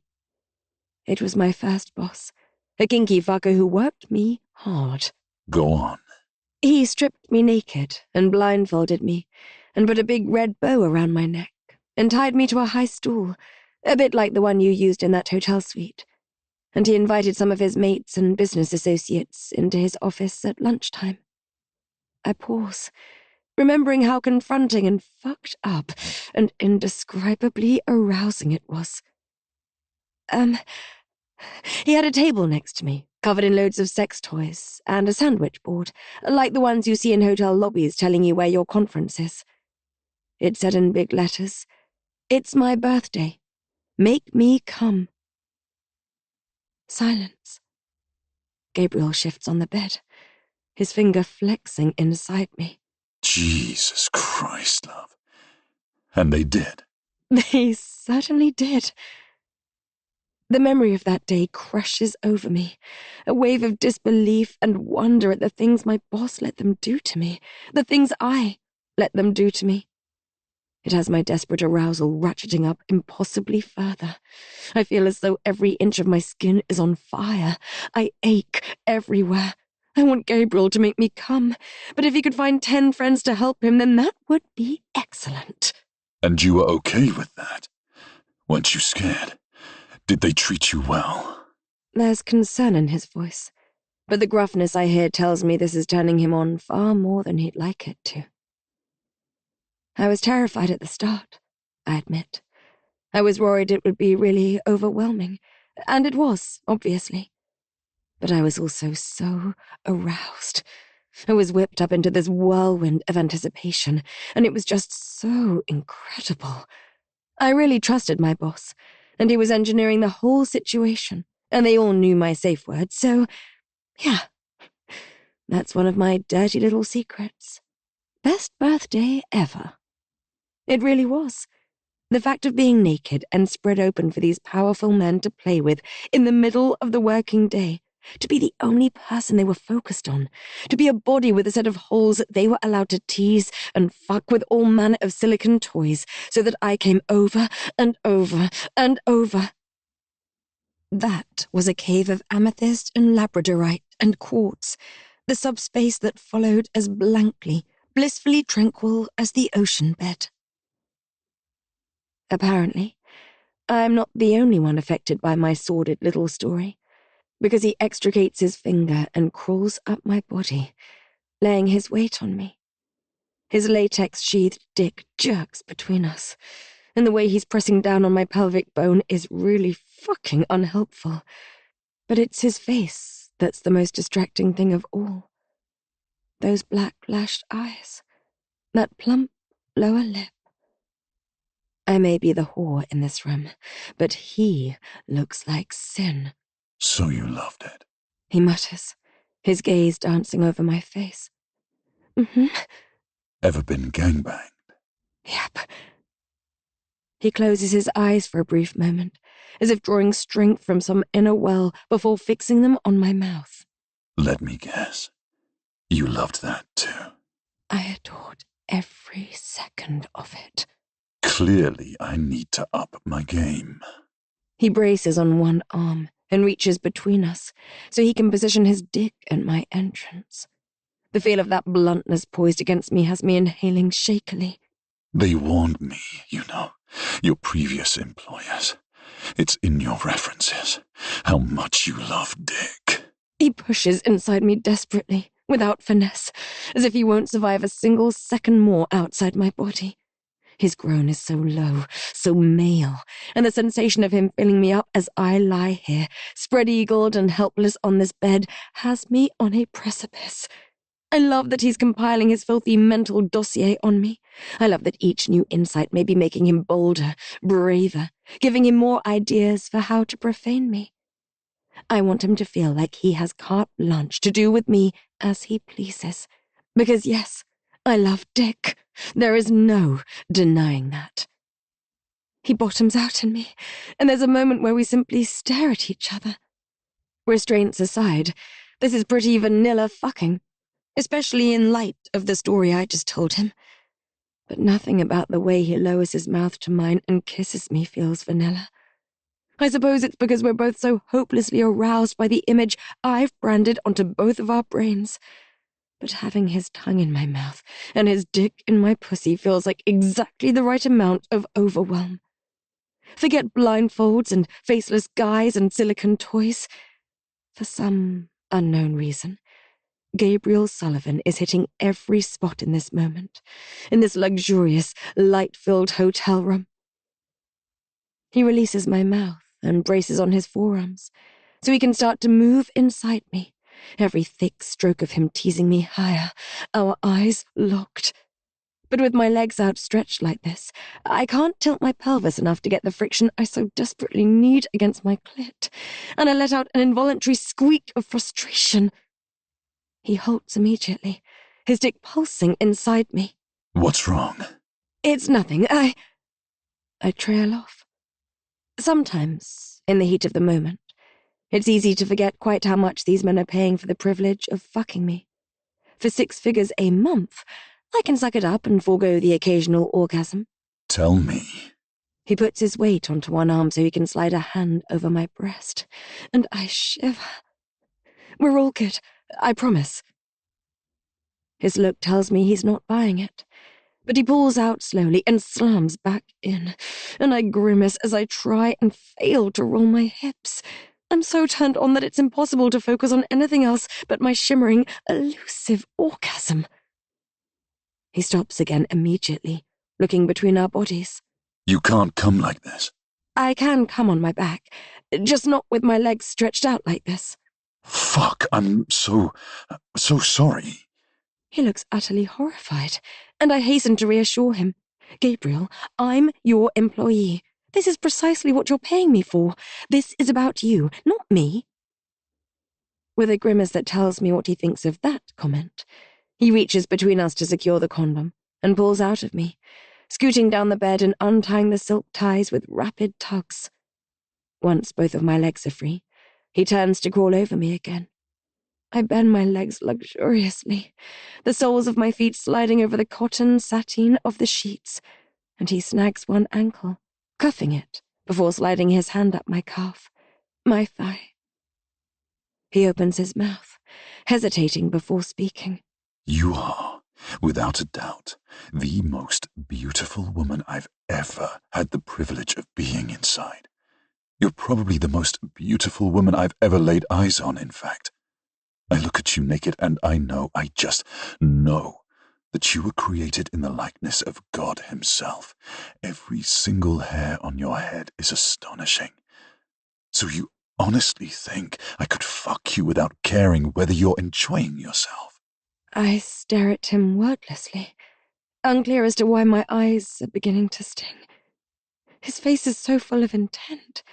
He's beseeching me to hear him, and I do, and God knows my self-confidence is pretty high, so why hearing those words from his lips feels like the most moving kind of benediction, I have no idea. Perhaps it's that, by bringing his beliefs into it, he's elevating this far beyond what it is. Great, if transactional, sex. He's elevating me beyond being a genetically blessed woman who's excellent at what she does, into some divinely blessed creature. Forget the money, Athena. Making you feel good, seeing you come, is so intrinsic to this whole thing we're doing that I have no earthly idea where your pleasure ends and mine begins. None at all. He releases my leg and lowers himself so he's ranged back above me. As he slides back in, I fold my legs up further and tilt my hips so my greedy clit can rub against his pelvis. I simultaneously love how powerless the restraints make me feel, while wishing fervently that my hands were free to roam through his hair, to tug his face down to meet mine, to dig into his arse and push him even deeper inside me. At least he doesn't deprive me of his mouth. He dips his dark head again, and I open for him, savoring the feeling of his tongue entangling with mine as he fucks me slow and deep. Frantic though we both are to come, he takes his time, and I force myself to take mine too, to drink in every last drop of this intensity. For some reason, the way he's fucking me feels filthy. It's the leisurely drives of his hips, the rough grind of his pelvic bone against my thrumming clit, and his hair-dusted pecs against my nipples, the sensual lapse of his tongue. As the pleasure ratchets up and up inside my body, I abandon myself to it, the heel of my foot digging into his arse cheek as his kisses swallow up my cries and mine engulf his grunts. Why is it that moaning into another person's mouth is so unspeakably hot? Maybe it's knowing that they're greedily taking all your noises for themselves. These sounds I'm making are meant only for him, after all. He breaks away enough to whisper brokenly. I fucking love that you love dick. God, the things I want to do to you. Every time I think there's a limit, you and your filthy little fantasies remind me there isn't. My body is a whirlwind now, a maelstrom of sensation far too powerful to withstand. A storm rages inside me, sweeping through me, rendering me incapable of anything other than riding it out until it's wrung me dry. I usually close my eyes when I come. Shutting off my sight heightens my other senses, of course. But I can't look away from his hooded eyes and lust-clenched jaw. He's my co-conspirator, as much my captain in this moment, as helpless to withstand this as I am. The alchemy, the sorcery our bodies are weaving together has brought this good man metaphorically to his knees. And I hope it feels like a prayer to him, because this miracle of sweat and skin sure as hell feels like the closest thing I can imagine to a spiritual awakening. I can't hold on. Gabe! It's a warning that comes too late, because I'm splintering, shattering into nothingness, a force that feels positively atomic detonating inside me with shockwave after perfect shockwave rippling through my body, and I am nothing but smoke and light. I'm outside my body, and yet conscious of nothing else but my body. Nothing else, that is, but the man above me and inside me, feeding off my orgasm as he explodes into his own cataclysmic climax. I have no earthly idea where your pleasure ends and mine begins. That stinging in my eyelids returns as I wrap my legs around him as much as I can, cradling him through his orgasm as he fucks deep into me before his thrusts subside.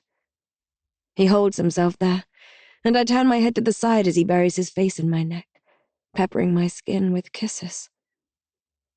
His hand is wrapped around my wrist, and I stare at it with blurry vision, at the beautiful dark hairs on his wrist, and the long, slender fingers, at the short, square nails. I swallow, attempting to quell the low-level panic bubbling up inside me. This is good, I tell myself. You had fan-fucking-tastic sex with a total god who is paying through the nose for you and who seems deeply invested in your well-being. The chemistry is off the charts. This is a good thing. There are no problems here, so don't invent issues where none exist.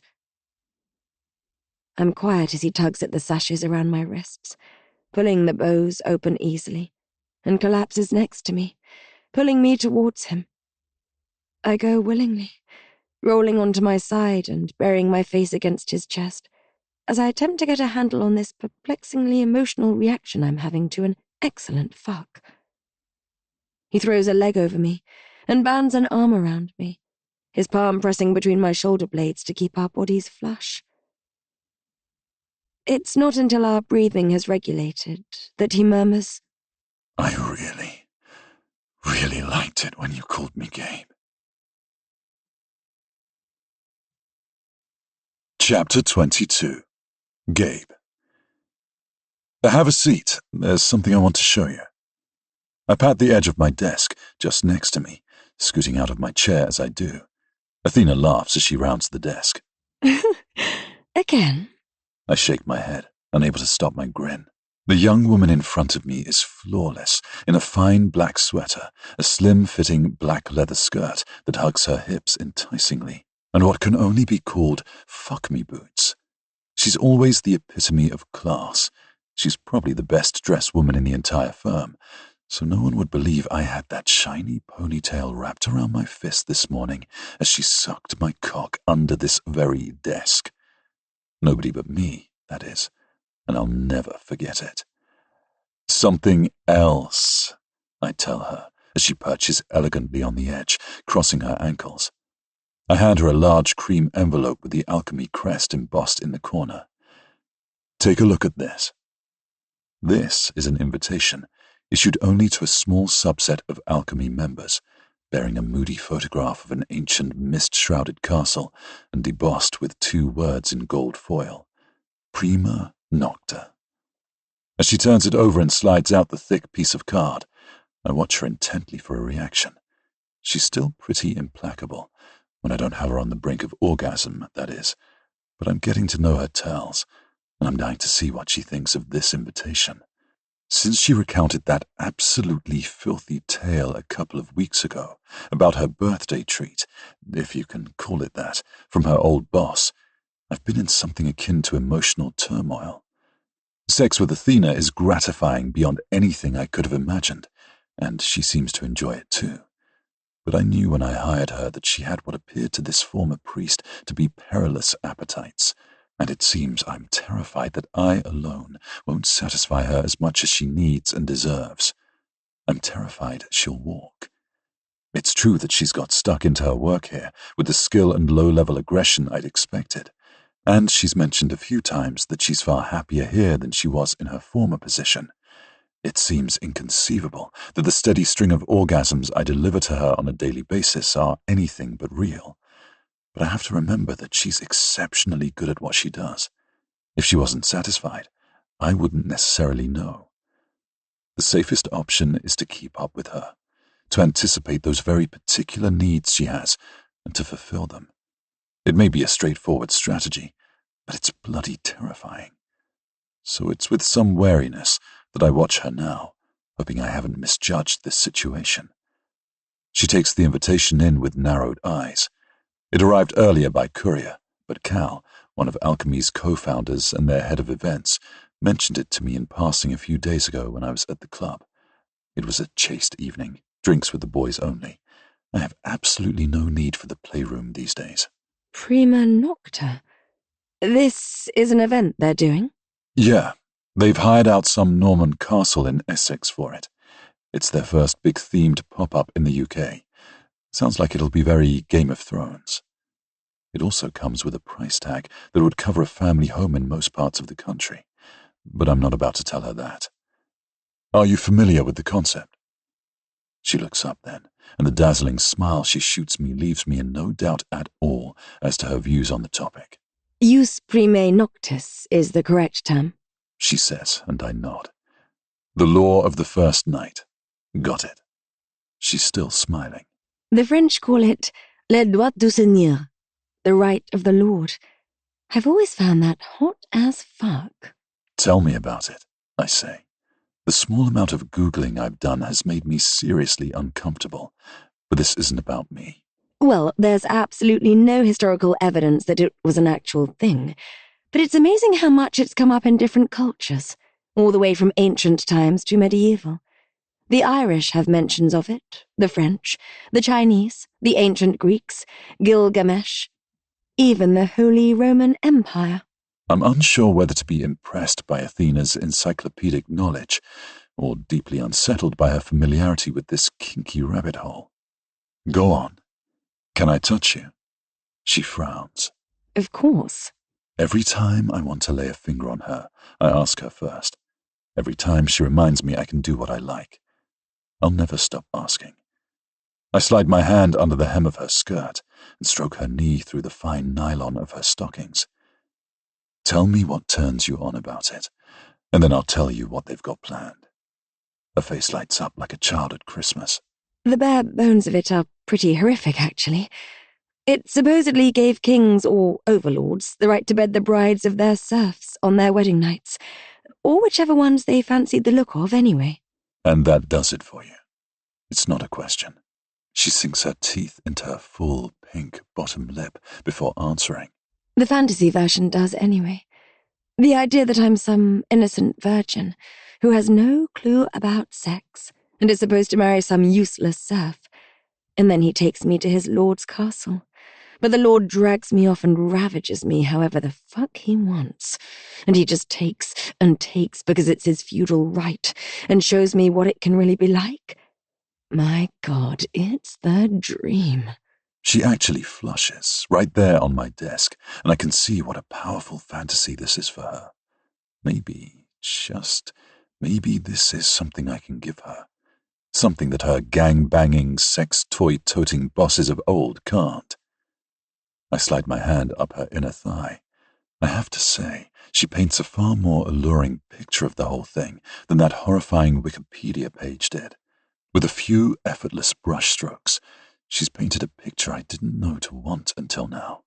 Me in my castle, in my robes and my furs, and Athena, jarringly lovely, in a white gown that speaks of her purity, and on the arm of another man who's desperately in love with her, mine, to take and plunder and shatter so thoroughly that her poor, toothless husband will never, ever be able to satisfy her. It can be a reality, for one night. My fingertips find the lace top of her stocking, and she shifts forward, opening her legs as much as she can, which is not very far at all. Her eyelids drift closed, eyelashes fluttering. Her voice, when she speaks, is breathy. Tell me. I'm about to tell her. In fact, I'm about to check how wet this conversation already has her before taking it any further. But a movement in front of me catches my eye. Fuck's sake! It's my fucking brother. I hastily remove my hand from between Athena's legs and grab the invitation. Luckily, she's facing away from the open door, and her stance, although perhaps a little familiar, doesn't suggest that she's doing anything more than perching on her boss's desk, having a catch-up. I stuff the invitation under a folder on my desk. That is most definitely not for my brother's eyes. He breezes through Athena's antechamber and into my office, coat slung over his arm. He looks far too cheery and smooth as fuck, and I see the moment his eyes alight with interest on the back of her head.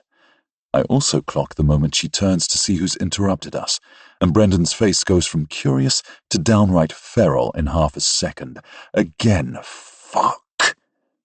Hi, I say curtly, but he's not looking at me. Of course he's not. You must be Athena, he says, flinging his coat unceremoniously on the sofa and not bothering to disguise the beeline he's making for her. My eyes meet hers in a silent moment of resignation. My fingers are still warm from her skin and were so close to being wet, before she pushes herself off the desk and stands to greet him. How do you do? She asks, extending her hand. I watch her for any sign that she's falling prey to his infamous charms. Our mother may insist, with the hopeless bias that mothers have, that both her sons are equally good-looking, but there's no denying that my brother has had far more practice over the past decade of honing his skills, both in bed and out of it. I'm doing a lot better now, I can tell you that much, he says, fixing that easy grin of his on her. Nothing. I see nothing on her face but polite implacability. My little ice queen isn't giving him an inch. Perhaps it's because she's in her place of work, or perhaps because, when you look like Athena, having men hit on you is the most banal of occurrences. I don't really care. All I know is that she's categorically not letting him see the version of herself who whispered, "Tell me," just now as she widened her legs to accommodate my searching fingers. This kind of possessiveness is puerile in the extreme. I know that. I couldn't give a flying fuck. So, Brendan presses on, is this one treating you well? He slides his hands in his pockets as he continues to take her in. I know what he can see. I know all too well. Chasing hot women is one of my brother's favorite pastimes. But Athena's beauty isn't just hot. It's astonishing. It's the kind of beauty that inspires paintings and poetry and could ruin a man forever. He's treating me very well indeed, thank you, she tells him. Her tone is blandly polite, but the quick flick of her eyes to me is all the filthy subtext I need from her. I suppress a grin. Glad to hear it. Bren is a dog with a bone. Hey, would you like to go for a drink sometime? He shoots her what I know he considers to be his killer smile. Her reply is like whiplash. I would not. Gabe, I'm ready to head out when you are. If I wasn't so pissed off with my brother, I'd be struggling to keep a straight face. It's so fucking typical of him to waltz in here and proposition my employee, even if he couldn't possibly know the details of our relationship. But she showed him with that briskly schoolmarmish put-down. I think I'm in love. Bren, stop harassing my assistant. Let's head over, shall we? I push myself abruptly up from my chair. Athena, take the time you need. This evening is the opening of a new exhibition at the Royal Academy, Eden's Echo, a horticultural art exhibition. Bren and I are representing the Sullivan family, which is a long-time patron of the RA, and apparently Athena is also going along with a friend who works there. I'm all good. Just let me grab my bag. She strides coolly across the room and discreetly shuts the door in the middle of the glass wall that separates my office from hers. We both watch her go. Brendan exhales theatrically and shakes out his hand as if he's been burnt. Jesus fuck! You sneaky, sneaky bastard! You better put a ring on that or at the very least fuck her. She's insane! I shake my head in a show of disapproval as I walk around him to follow Athena. There's no upside to responding to those lewd comments, especially given how on the nose they are. Chapter 23. Athena. It's raining, which gives me a socially acceptable pretext for taking Gabe's arm as he holds his umbrella over both of us, but mainly me. Happily for my high-heeled boots, it's a shortish walk down Berkeley Street toward Piccadilly, where the Royal Academy dominates in its grandiose home, Burlington House. Less happily, the walk is long enough for me to conclude with certainty that Gabe's brother is vapid at best and an arrogant dick at worst. I suppose the upshot is that I definitely ended up working for the right Sullivan brother, although I have no interest in analysing why walking through Mayfair on Gabe's arm is so gratifying. The conversation is mainly small talk, though there's some chat between the guys about how things are going over at Sullivan Construction, of which Brendan is the CEO. Brendan does eventually add some value by offering to check our coats and umbrella in at the Royal Academy's cloakroom when we arrive, thus giving us a moment of privacy to continue the conversation he interrupted earlier. I lean back against a pillar and look up at him. So, you're thinking of accepting that prima nocta invitation? I inquire in a studiedly casual tone I'm sure doesn't fool him for a second. He hesitates, eyes boring into mine. Only if you're interested. I wouldn't want to do it with anyone else. It's on a Saturday, though. And that's the crux of it. Even in this most transactional and carefully boundaried of relationships, there are bound to be moments where one or both of us are tempted to cross those boundaries, and this is one of them. Both sides of my role are strictly workplace-related. I'm on the clock as much as any other employee. I'm there to assist him and to relieve his stress, slake his needs, when he's at work. Simple as that. I'm not there to date him or escort him to events, to be his arm candy or his convenient weekend fuck. All of those things remain rigidly beyond the scope of our arrangement.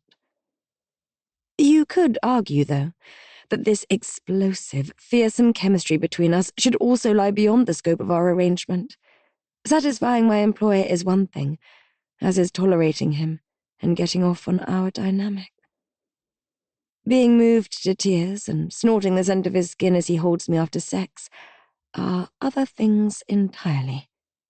All of which is to say that I understand his hesitation here. I understand it perfectly. And yet, prima nocta with Gabe. Role-playing the virginal bride of another man, only for Gabe to seize his right to me. Seeing him dressed in rich furs as he exercises his droit de seigneur over me. Having this experience with him, so far removed from anything we've done in his office or that hotel room, is far too enticing an offer to refuse. After all, I've already promised myself I'd serve my king well. What better expression of that oath than this? I let my lips curve up into a mischievous smile, noting how his expression clears at the sight of it. We should do it. Before we even meet up with Marlowe, I'm already anticipating that Brendan will hit on her, just like he hit on me. There's no denying that the guy is disgustingly attractive, just like his brother. Like Gabe, he has that classic Irish colouring of almost black hair and blue eyes. Like Gabe, his beard is dark and well manicured. He's bigger than his brother, who's more on the lean, athletic side. I suspect Brendan lifts some serious weights to achieve shoulders that broad. He's wearing the hell out of his suit, and I bet he has to fight women off. Despite all that, there's something about him that leaves me cold. I've known too many men like him, fucked too many guys who are drunk on their own Kool-Aid, who've lost touch with the essence of themselves.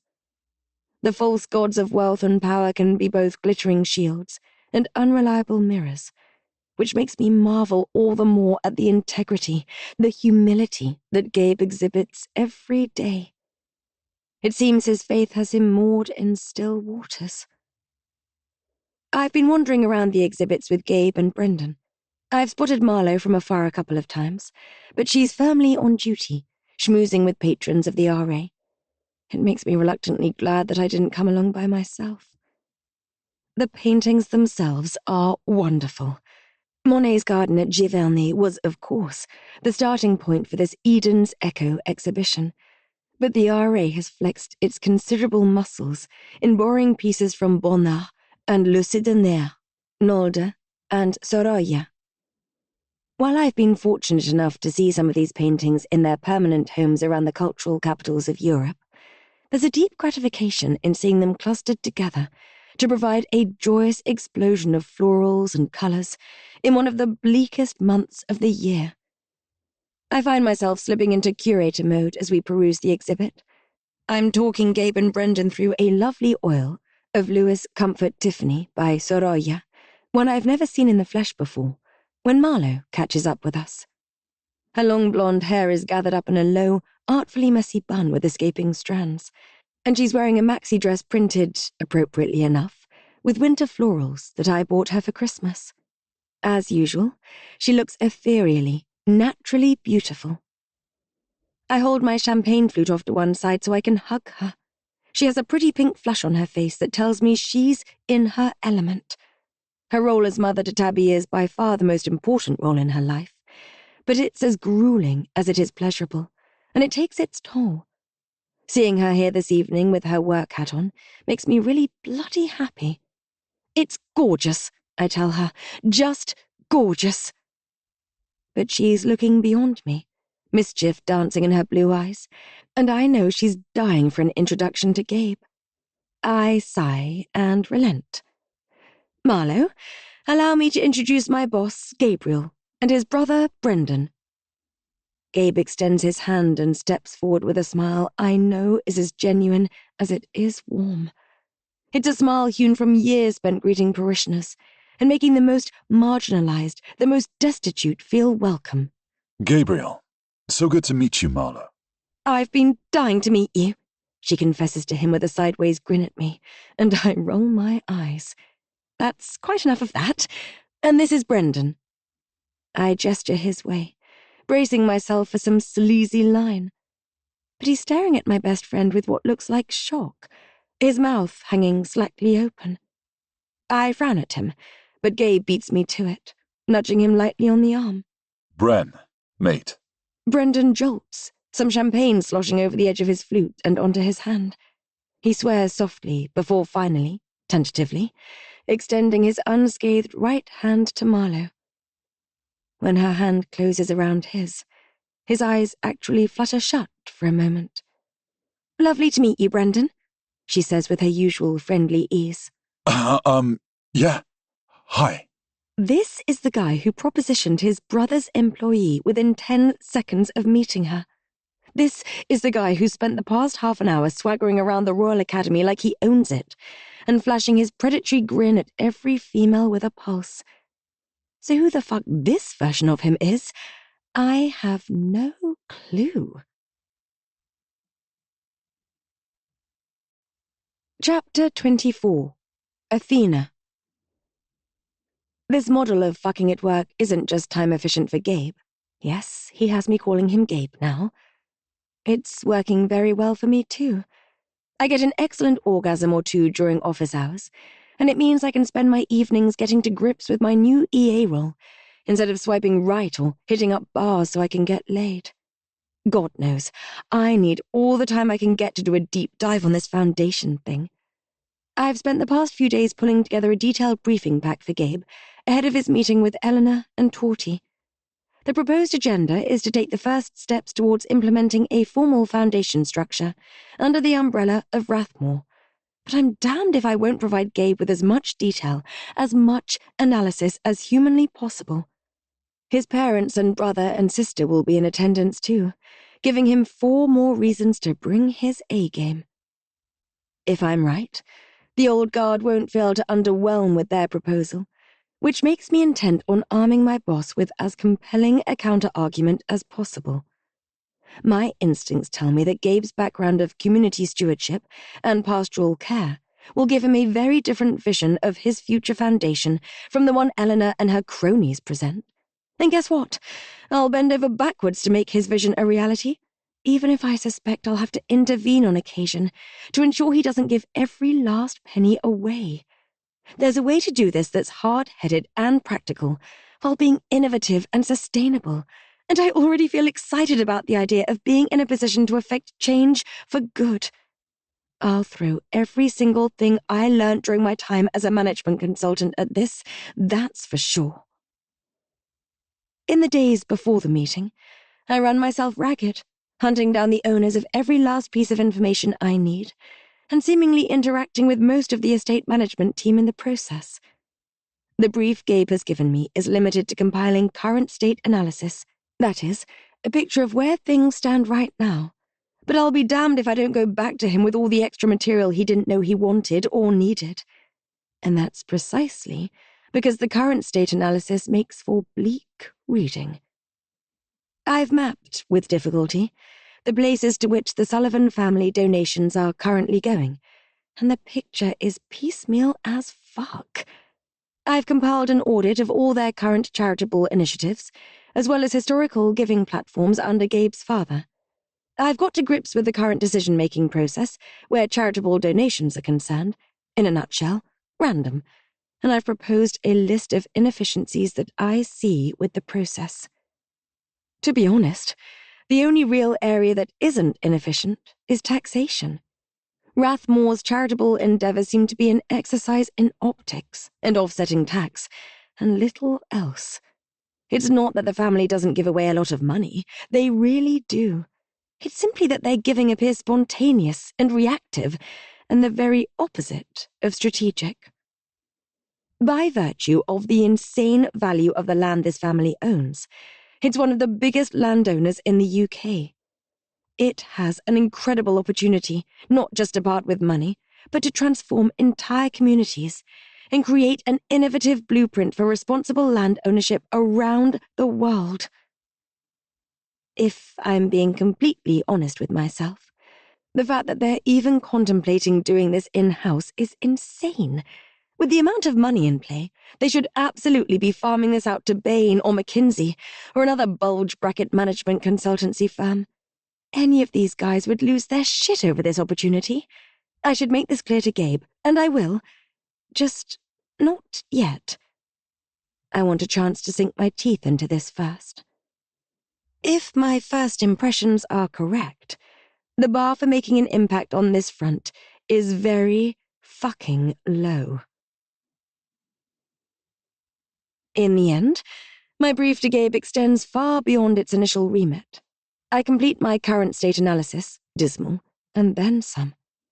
A benchmarking exercise against other UK family foundations proves equally depressing, so I perform a deep dive into the state of the London Docklands, where the bulk of the Sullivan family's wealth is tied up.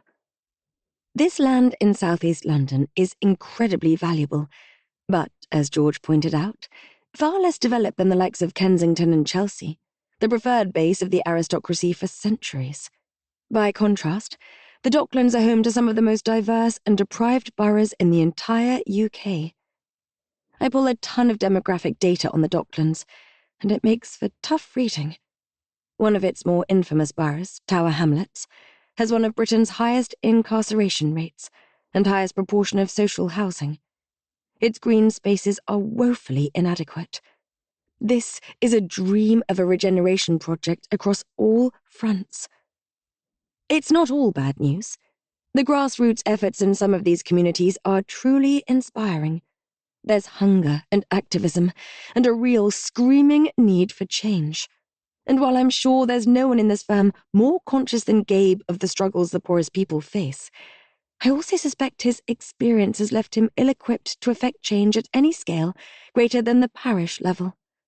Money will talk to so many stakeholders here in a way that a Catholic priest could only dream of and pray for. If Gabe is undertaking this project from a place of compassion, of positivity, then I am absolutely going to weaponize his agenda with every gun in my arsenal. So, once I have a clearer picture of what we're dealing with, I take the initiative to include an entire section on inspirational precedents. There's no bloody way I'll allow the likes of Eleanor and Horty to be the only ones painting a picture for Gabe. My devious form of visual overriding comprises examples of successful projects across environmental, social impact, and community contexts. I would imagine Eleanor is already all over the more glamorous cultural preservation projects. I reference projects ranging from the High Line and Industry City in New York to Barcelona's At 22, which is a fantastic example of the kind of regeneration that can be carried out on industrial land. In my view, these are precisely the kind of precedents the Sullivans should be homing in on, rather than what the likes of the Cadogan and Grosvenor estates are doing in London's swankiest areas. Finally, like the good little Bain-trained management consultant I am, I crunch more numbers than these guys could ever want or need at this stage in the creative process. I keep them as high level as possible, but I want everyone at that meeting to understand that philanthropy and smart business don't have to be mutually exclusive. I lead with the tax benefits, obviously, but there are plenty of sustainable funding models with which any self-respecting MBA will be familiar, and a lot of the projects I'm proposing we consider would be prime recipients for government grants. I finish up with some high-level risk analysis based on the information I have at this stage. Put that in your pipe and smoke it, Eleanor. It's really fucking good. This is really fucking good. You know it's about 1,000,000 times more detailed than I asked for, don't you? We've made some cups of tea, locked his office door, and curled up on his sofa together. My shoes are off, one stockinged foot folded beneath me, and one outstretched. Gabe takes it and lays it in his lap so he can knead it. This is some oddly intimate hinterland between the two parts of my role, but the feeling after a day in heels is utterly glorious. I resist the urge to moan in pleasure, and instead look him dead in the eye. I won't mince my words. Look, I want you to have all the information when you go into that meeting, and fuck knows, the information isn't easy to come by in this place. You may think you're at a disadvantage when it comes to huge-scale business decisions like this, but you have a perspective that no one else in that room has, and that's one of humanity and compassion. From what I've seen, this is a once-in-a-generation opportunity to have serious, massive impact, and I'm damned if I'm not going to arm you up so you can advocate for yourself and for all the people whose lives could change if crusty old farts like Eleanor step aside and admit that noblesse oblige and fucking charity balls aren't the way to effect change. Wow. You're my pet piranha, aren't you? My secret weapon. You'd better believe it. Wait until you see my teeth. George's warning about Eleanor flashes into my mind. Don't let the pearls fool you. She's got teeth and she doesn't like to be challenged. That makes two of us, buddy. He laughs, then says, I'll send this to my family today. They'll be blown away. Good. That's good. Get them on board with your vision before they've even walked into the room. My vision? He holds up the pages of what should be a briefing document, and instead is a solid pitch, and I have the good grace to laugh. Our vision.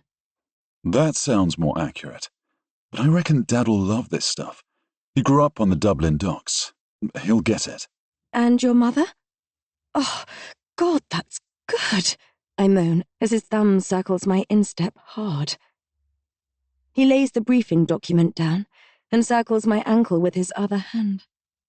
She'll agree with the core of it, I think. I mean, it would be hard not to. But she loves Eleanor. How? Why? He purses his lips before answering. It's something he does a lot.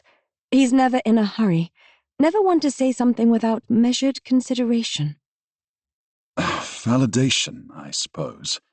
Having people like Eleanor on board credentializes my parents. They may be very wealthy, very successful, but there's a part of them that still sees themselves as interlopers. You know what London high society is like.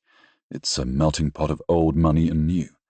Eleanor provides that old money gloss that they feel gives them some respectability. That's ridiculous. From the sounds of it, your parents are about 1,000,000 times more impressive than her. Maybe so. He strokes his fingers along my foot, his grip deliciously firm. But sometimes it seems as though they're still trying to find a way to belong, even after all this time. Chapter 25. Gabe. I'm perched on the front edge of my desk, rereading Athena's epic briefing document when she turns up for work on the morning of the Foundation meeting. I let my gaze track her as she reverently places her oversized handbag on her desk and saunters through to my office. Oh, wow. Thank you. Good morning. Pulling out all the stops, I see. I recognize that dress. It's the navy one she wore to her interview here, the one that somehow makes her look like a boss and a sex kitten all at once. It's formal enough to be parent-friendly, but in this ravenous man's eyes it showcases every delectable curve. She smooths her hands over her hips as she approaches. I thought you might like to take it off later. I let the briefing tome fall to my desk and hook her around her waist with my arm, tugging her closer so she's standing between my legs. She is simply bewitching. Every weekday she is mine to do with as I please, and it's a privilege I take great delight in.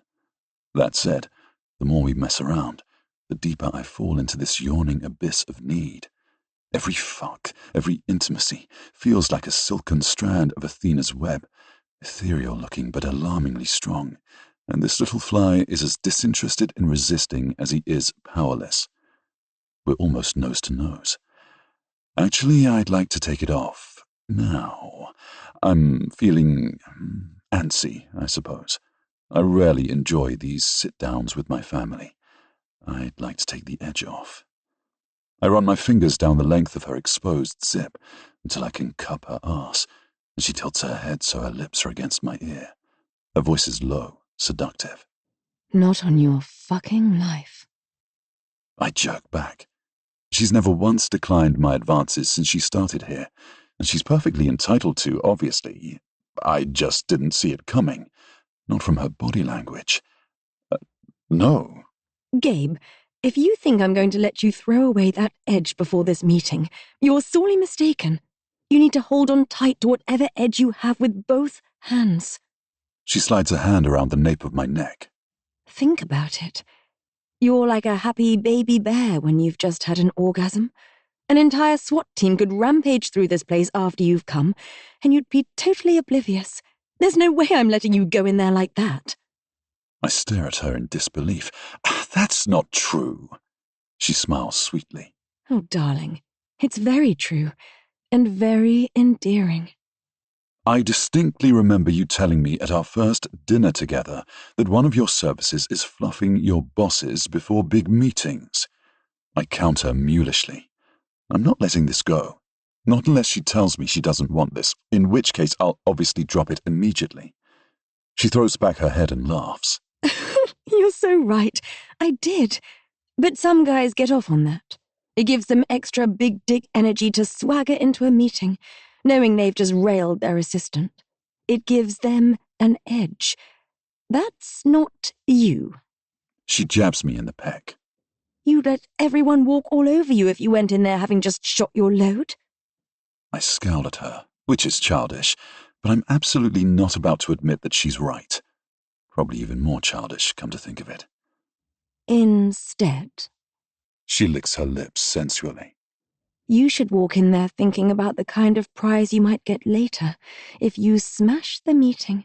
And by smash, I mean following your own agenda and not letting anyone else railroad you with theirs. I've told you before, I make an excellent trophy. It's with Athena's seductive promise ringing in my ears and far too much unresolved edge still coursing through my veins that I lead her into the main conference room down the corridor. The room is empty, but the screen dominating one end is already live. On it sits the opening slide of Eleanor's PowerPoint presentation in our standard template. The Rathmore Foundation, the future of philanthropy. Athena scoffs. Future my ass. You should know that if she's used clip art, I won't be responsible for my reactions. God, you're a tough woman. She must be in her late 50s. She's not exactly Steve Jobs. Give her a break. Never. What's your plan again? Say it. Appeal to their hearts and their business brains, I parrot. Stay true to my vision. Don't let myself be railroaded. Excellent.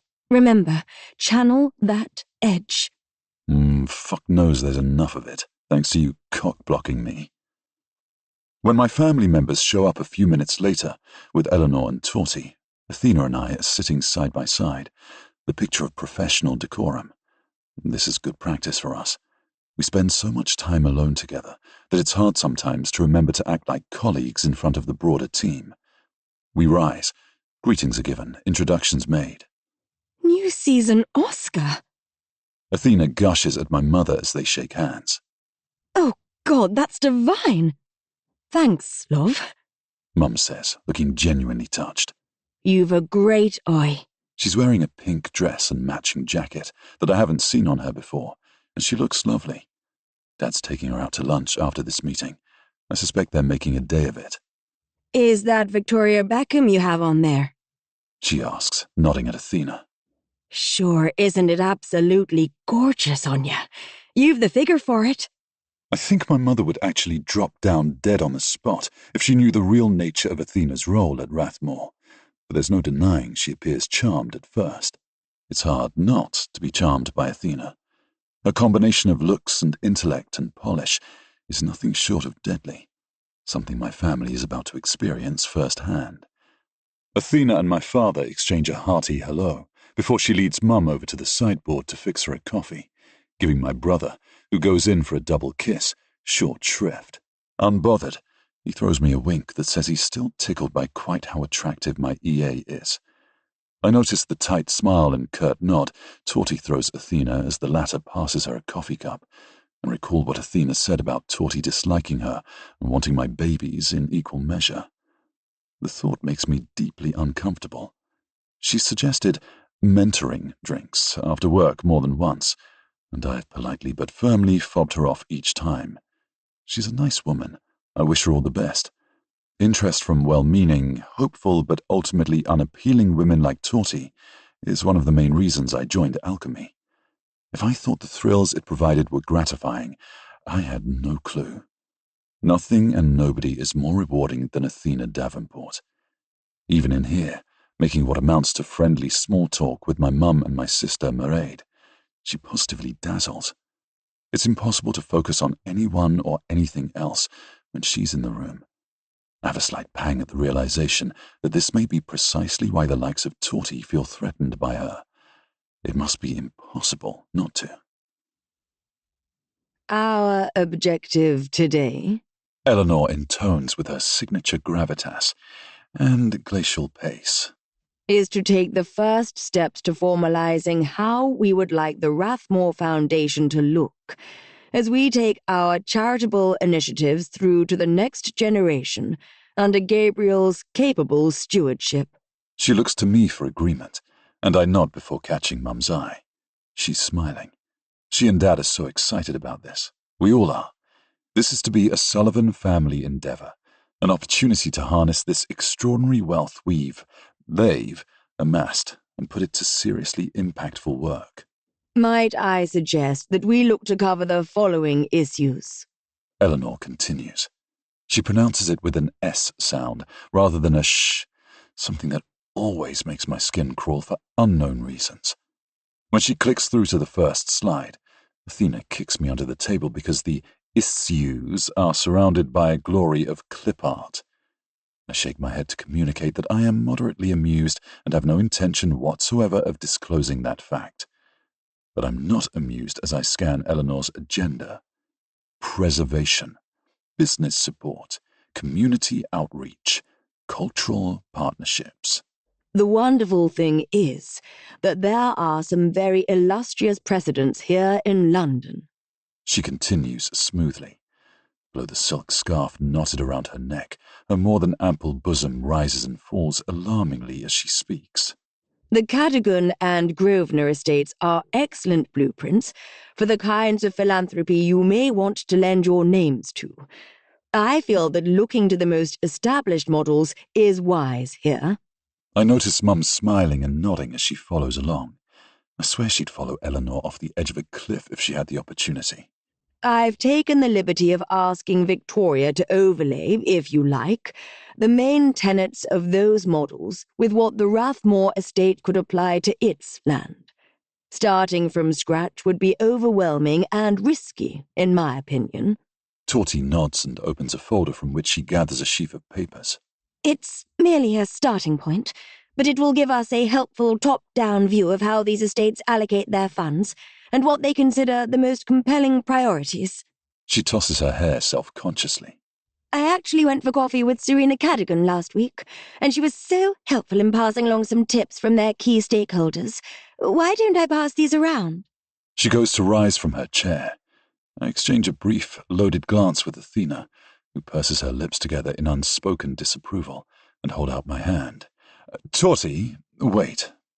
She freezes and sits fully back down. I hesitate, then push my own chair back and stand, thrusting my hands into my pockets. Listen, I don't mean to overrule either of you. I'm well aware we've asked you to kick off this meeting, Eleanor. But I don't want to waste people's time here, and I think we should start in the spirit that we mean to go on. At the end of the day, the Sullivans are builders, not dukes. We're new to this, and we can build whatever we want.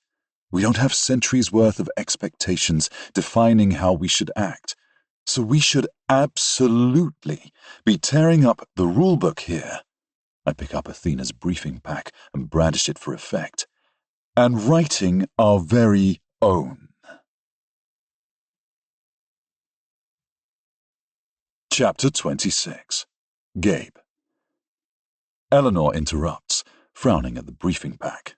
May I ask what you have there, Gabriel? I asked Athena to pull together some thoughts for me and the family. I reply smoothly. I wanted to be fully briefed to ensure we got the most out of this time. Her eyes narrow, and I suspect she's thinking that the beautiful, spiral-bound pack I'm holding represents far more than some thoughts. Someone from Torty's team would have been delighted to do that for you. She presses. They're far more familiar with our charitable works than Athena would be, having joined us so recently. She smiles at Athena, but it doesn't reach her eyes, and it bothers me. We're trying to do some good here. I don't have any tolerance for territorial bullshit. We've got enough on our plate without having to manage easily bruised egos. That's extremely kind, but briefing me ahead of key meetings is precisely what my EA should be doing. And sometimes it's good to get a fresh perspective on an old problem, isn't it? Besides, Athena is my secret weapon in this instance. She spent several years as a management consultant, and she has an MBA, both of which make her perfectly suited to this kind of research. I see my mother's eyebrows arch in pleased surprise at Athena's impressive background. She definitely favors a strong pedigree in people as well as horses. Before I can continue, my sister leans forward and taps her copy of the document. I totally agree. To be honest, I was absolutely dreading this meeting until I flipped through this thing. It was very bloody inspiring. Nice work, Athena. Eleanor, we can continue with your PowerPoint if that's what you'd like, but we should just use this as the starting point for any sensible discussion, if you want my opinion. Mairead runs the stud farm within my parents' stables. It's an extraordinarily successful business. My sister has not only a strong nose for business, but, predictably enough for someone who spends her days focused on equine erections, an even stronger nose for horseshit and time-wasters. Unfortunately for Eleanor, Mairead can tend towards seeing her as guilty of both of those things when their paths cross. Thank you, Athena says quietly to my left, as Eleanor glares at Mairead, and then Athena, her body stiff with betrayal. I must say, I feel quite on the back foot here. Next time you request that I chair a meeting, and then see fit to create your own agenda, Gabriel, I wonder if you'd be so kind as to furnish me with a copy ahead of time? Absolutely, Eleanor. I hold my arms wide to show her I mean no harm. And this was certainly not meant to be an alternative agenda. I merely asked Athena to pull together some information to get me up to speed. She went above and beyond, and I was impressed, so I had some copies couriered to the family to give them some background. Why don't you go on with your presentation, Eleanor? Mum asks, eyes darting between me and Eleanor as if she's watching a tennis match. Please do. Perhaps you can summarize where our philanthropic works stand at the moment, Eleanor, and then we'll get down to the business of wiping the slate clean and taking it from there. I hope my subtext is clear. If what's to follow on the screen is nothing more than a rehash by Eleanor and Torty of what their blue-blooded friends over at Grosvenor and Cadogan are doing, we'll be aborting their PowerPoint pretty damn quickly. 15 minutes later, my fears are confirmed. Following a summary from Eleanor that put a more positive spin on the same current numbers that Athena pulled, Torty is now walking us through a proposed foundation structure that, as she puts it, borrows from the supposed best practices of her favorite references. It's becoming increasingly clear to me that Torty sees our stakeholders as parties with whom we should curry favor: local government, local businesses, high-profile individuals. The diagrams she's created fail to speak to any of the more disenfranchised members of our society, and the irony is sinking in, slow but deadly. In some misguided attempt at gaining social currency, my father has populated this firm with some fearful snobs who are frankly out of touch and tone deaf. Around the table, my family members look disengaged at best and bored at worst. I can practically feel the disapproval radiating off Athena next to me. I've got to put an end to this bullshit. I hold my hand up again. Thanks, Torty, but I'm going to stop you there. I get to my feet again. Look, I think we're all clear on the fact that what's worked in Belgravia won't work in the Docklands, and that we have an advantage in that respect. Dad, you and Grandad grew up piss poor, and when you came over to the UK, you didn't ask for permission. You watched, and you listened, and you built. That's what we should be doing. I'll be honest, I've been flailing a bit since I took the reins here, wondering if I'll ever find that sense of purpose I struggle to find even as a priest. And you know what? This is the first time I've felt that flicker. We've got an opportunity to use our wealth and our street smarts on an almost inconceivable scale. So let's have some fun with it, for God's sake. This isn't about handouts. It's about giving people back their dignity and power and connectivity. I've seen the good that one stable community space can provide. Building sustainable change takes time, a long time, but none of us is going anywhere. Athena proposed 3 pillars. Let me see. Yeah, here we go. Cultural heritage preservation, which I feel like you're very strong on, Torty, but that needs to look very different in this area. Urban community development, that's everything from housing to small business support. And finally, but critically, environmental sustainability, right down to ring-fencing more green space and even urban farming. Here, I push my briefing pack in Torty's direction. You and Eleanor should take a look. I'll share with Athena. I sit back down, and we begin to tentatively throw ideas out. My brother's knee-jerk reaction is to fight for any land that's been earmarked for development, but could be sequestered for green spaces instead. But he's quickly placated by the potential to showcase Sullivan's sustainable building practices and to extend affordable housing initiatives further. Mairead makes the case for the environmental angle, stressing the importance of getting kids outside and moving their bodies and, ideally, connecting with nature, with animals. She's all over the idea of urban farming projects, while Eleanor, seemingly noting the change in the room's energy level, takes copious notes.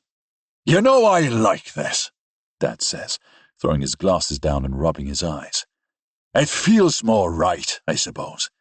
I'm glad old Jim's not here because he tried to remind me that this is an exercise in divestment and estate planning, and it's really not. Not from me and Maeve, anyway. It's about giving people a bit of fucking human dignity and getting our hands dirty. He slaps the table. I think that's what we've been missing, and fuck knows, the Sullivans have never been afraid of getting their hands dirty. You know what I mean? I think the issue is that the people in these areas have problems we can't even imagine. Mum says, covering Dad's hand with hers. You know, drugs, gangs, knives.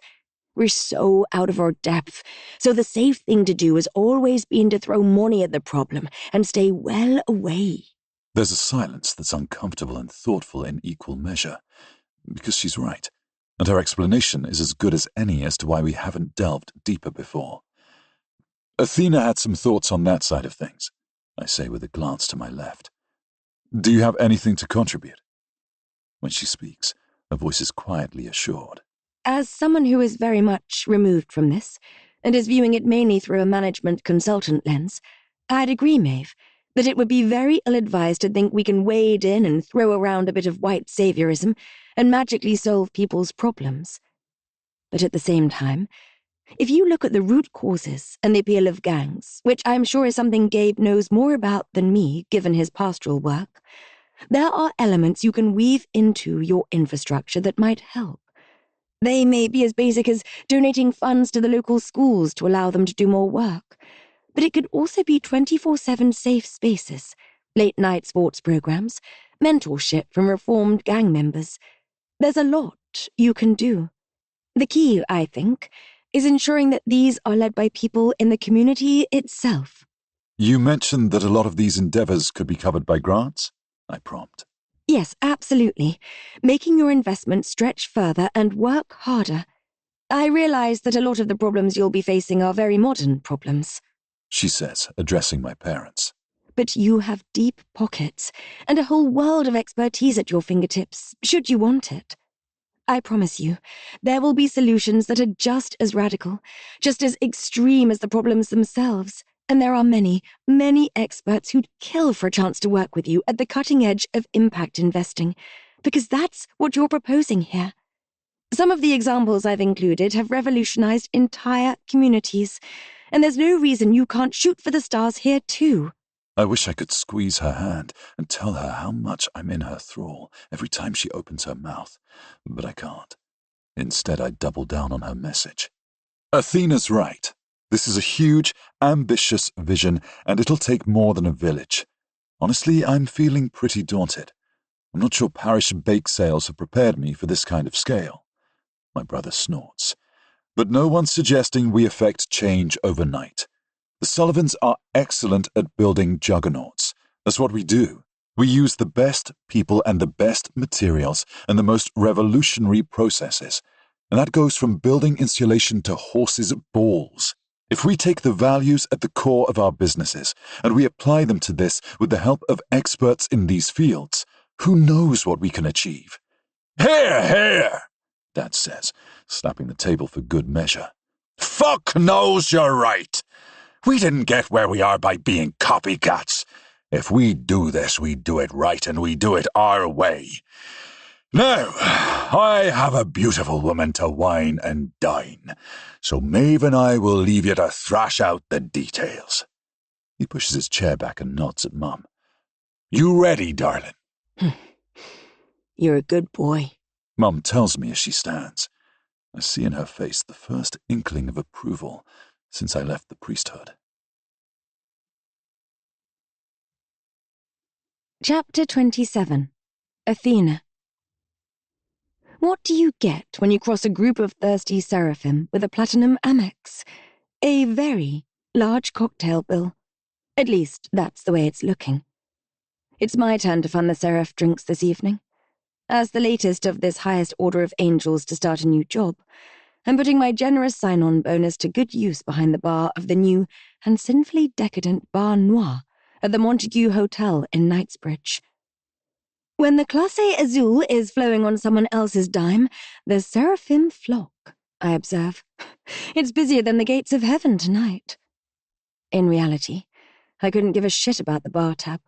It's Friday night, and I'm with some of my favorite women in the world. My friend Sophia has even flown in from Monaco for the occasion. She calls our monthly drinks essential self-care. St. Peter must be lonely tonight, she muses. I wonder if he ever resorts to his own hand. I shake my head. You're dreadful. How did you get out of work early anyway? Thad fucked me over lunch for good measure, and then helicoptered me to Nice so I could catch his PJ over. You know me.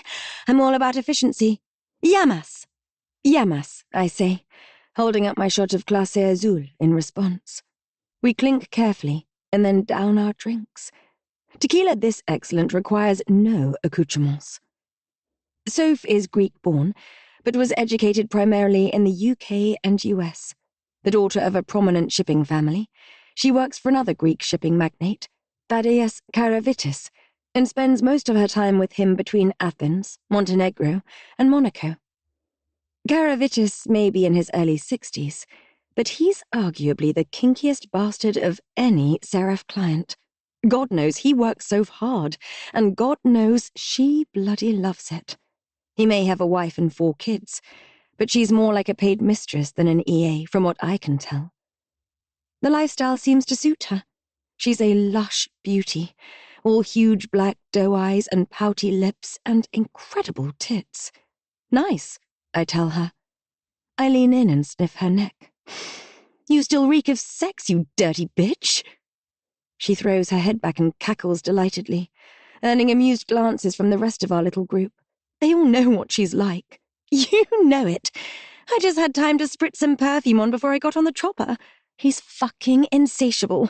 That man pops little blue pills like they're Skittles. I bet he can't keep his hands off you. And you're indecently tanned for January, I say, looking her over. She could never in a million years be accused of looking slutty, but her wardrobe is definitely more flamboyant than mine. It makes sense, given her jet-setting lifestyle, that she's less about demure Max Mara and more about the fun brands, Dolce, Cavalli, Versace. Thad and I went sailing in the BVIs for a week after Christmas, she confesses. I was topless or nude on the yacht most of the time. He likes me tanned. I bet he does, I murmur, giving her exposed décolletage a once-over. Her golden tits are nestled like puppies into the low V of her gorgeous red silk dress.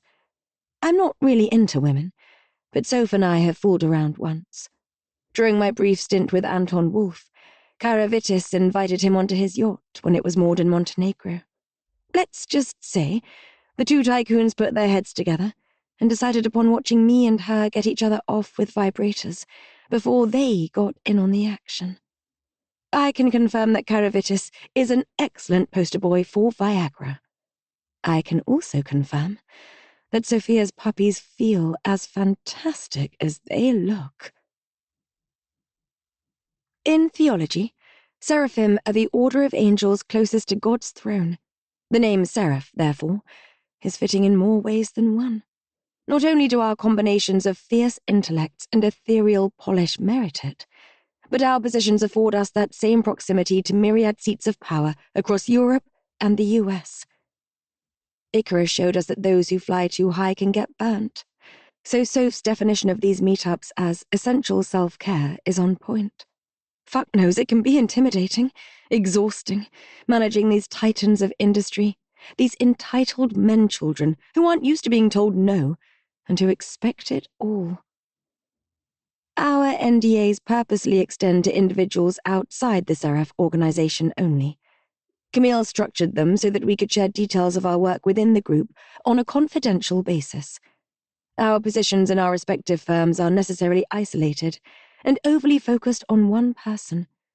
The Seraph Sisterhood provides a safe place, a support network, a sense of belonging. There's no rivalry, only camaraderie. In a society that would shame us for our career choices, while bleeding out with envy at our bank balances, we have this group of like-minded women to cheerlead and commiserate, to share seduction hacks and horror stories alike. No one fluffs each other up like Seraphim. We even have an online chat devoted solely to swapping tips for our investment portfolios, because the Seraphim are raking it in. When we're all sitting in a black and gold alcove, with a shot glass and champagne flute apiece, and a bottle of Classe Azul sitting pretty in the middle of our table. Camille raises her flute with her trademark poise. To the Seraphim, may you rise ever higher and take our clients with you to heaven. To the Seraphim, we all chorus, flutes held aloft. To the angels who guard the gates of power, Sophia offers. To celestial bodies and earthly pleasures, I counter, and she snorts.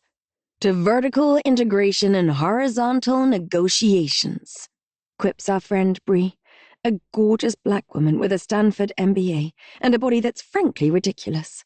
The rest of us laugh, and Camille's mouth twists in amusement. To burning bright and keeping secrets.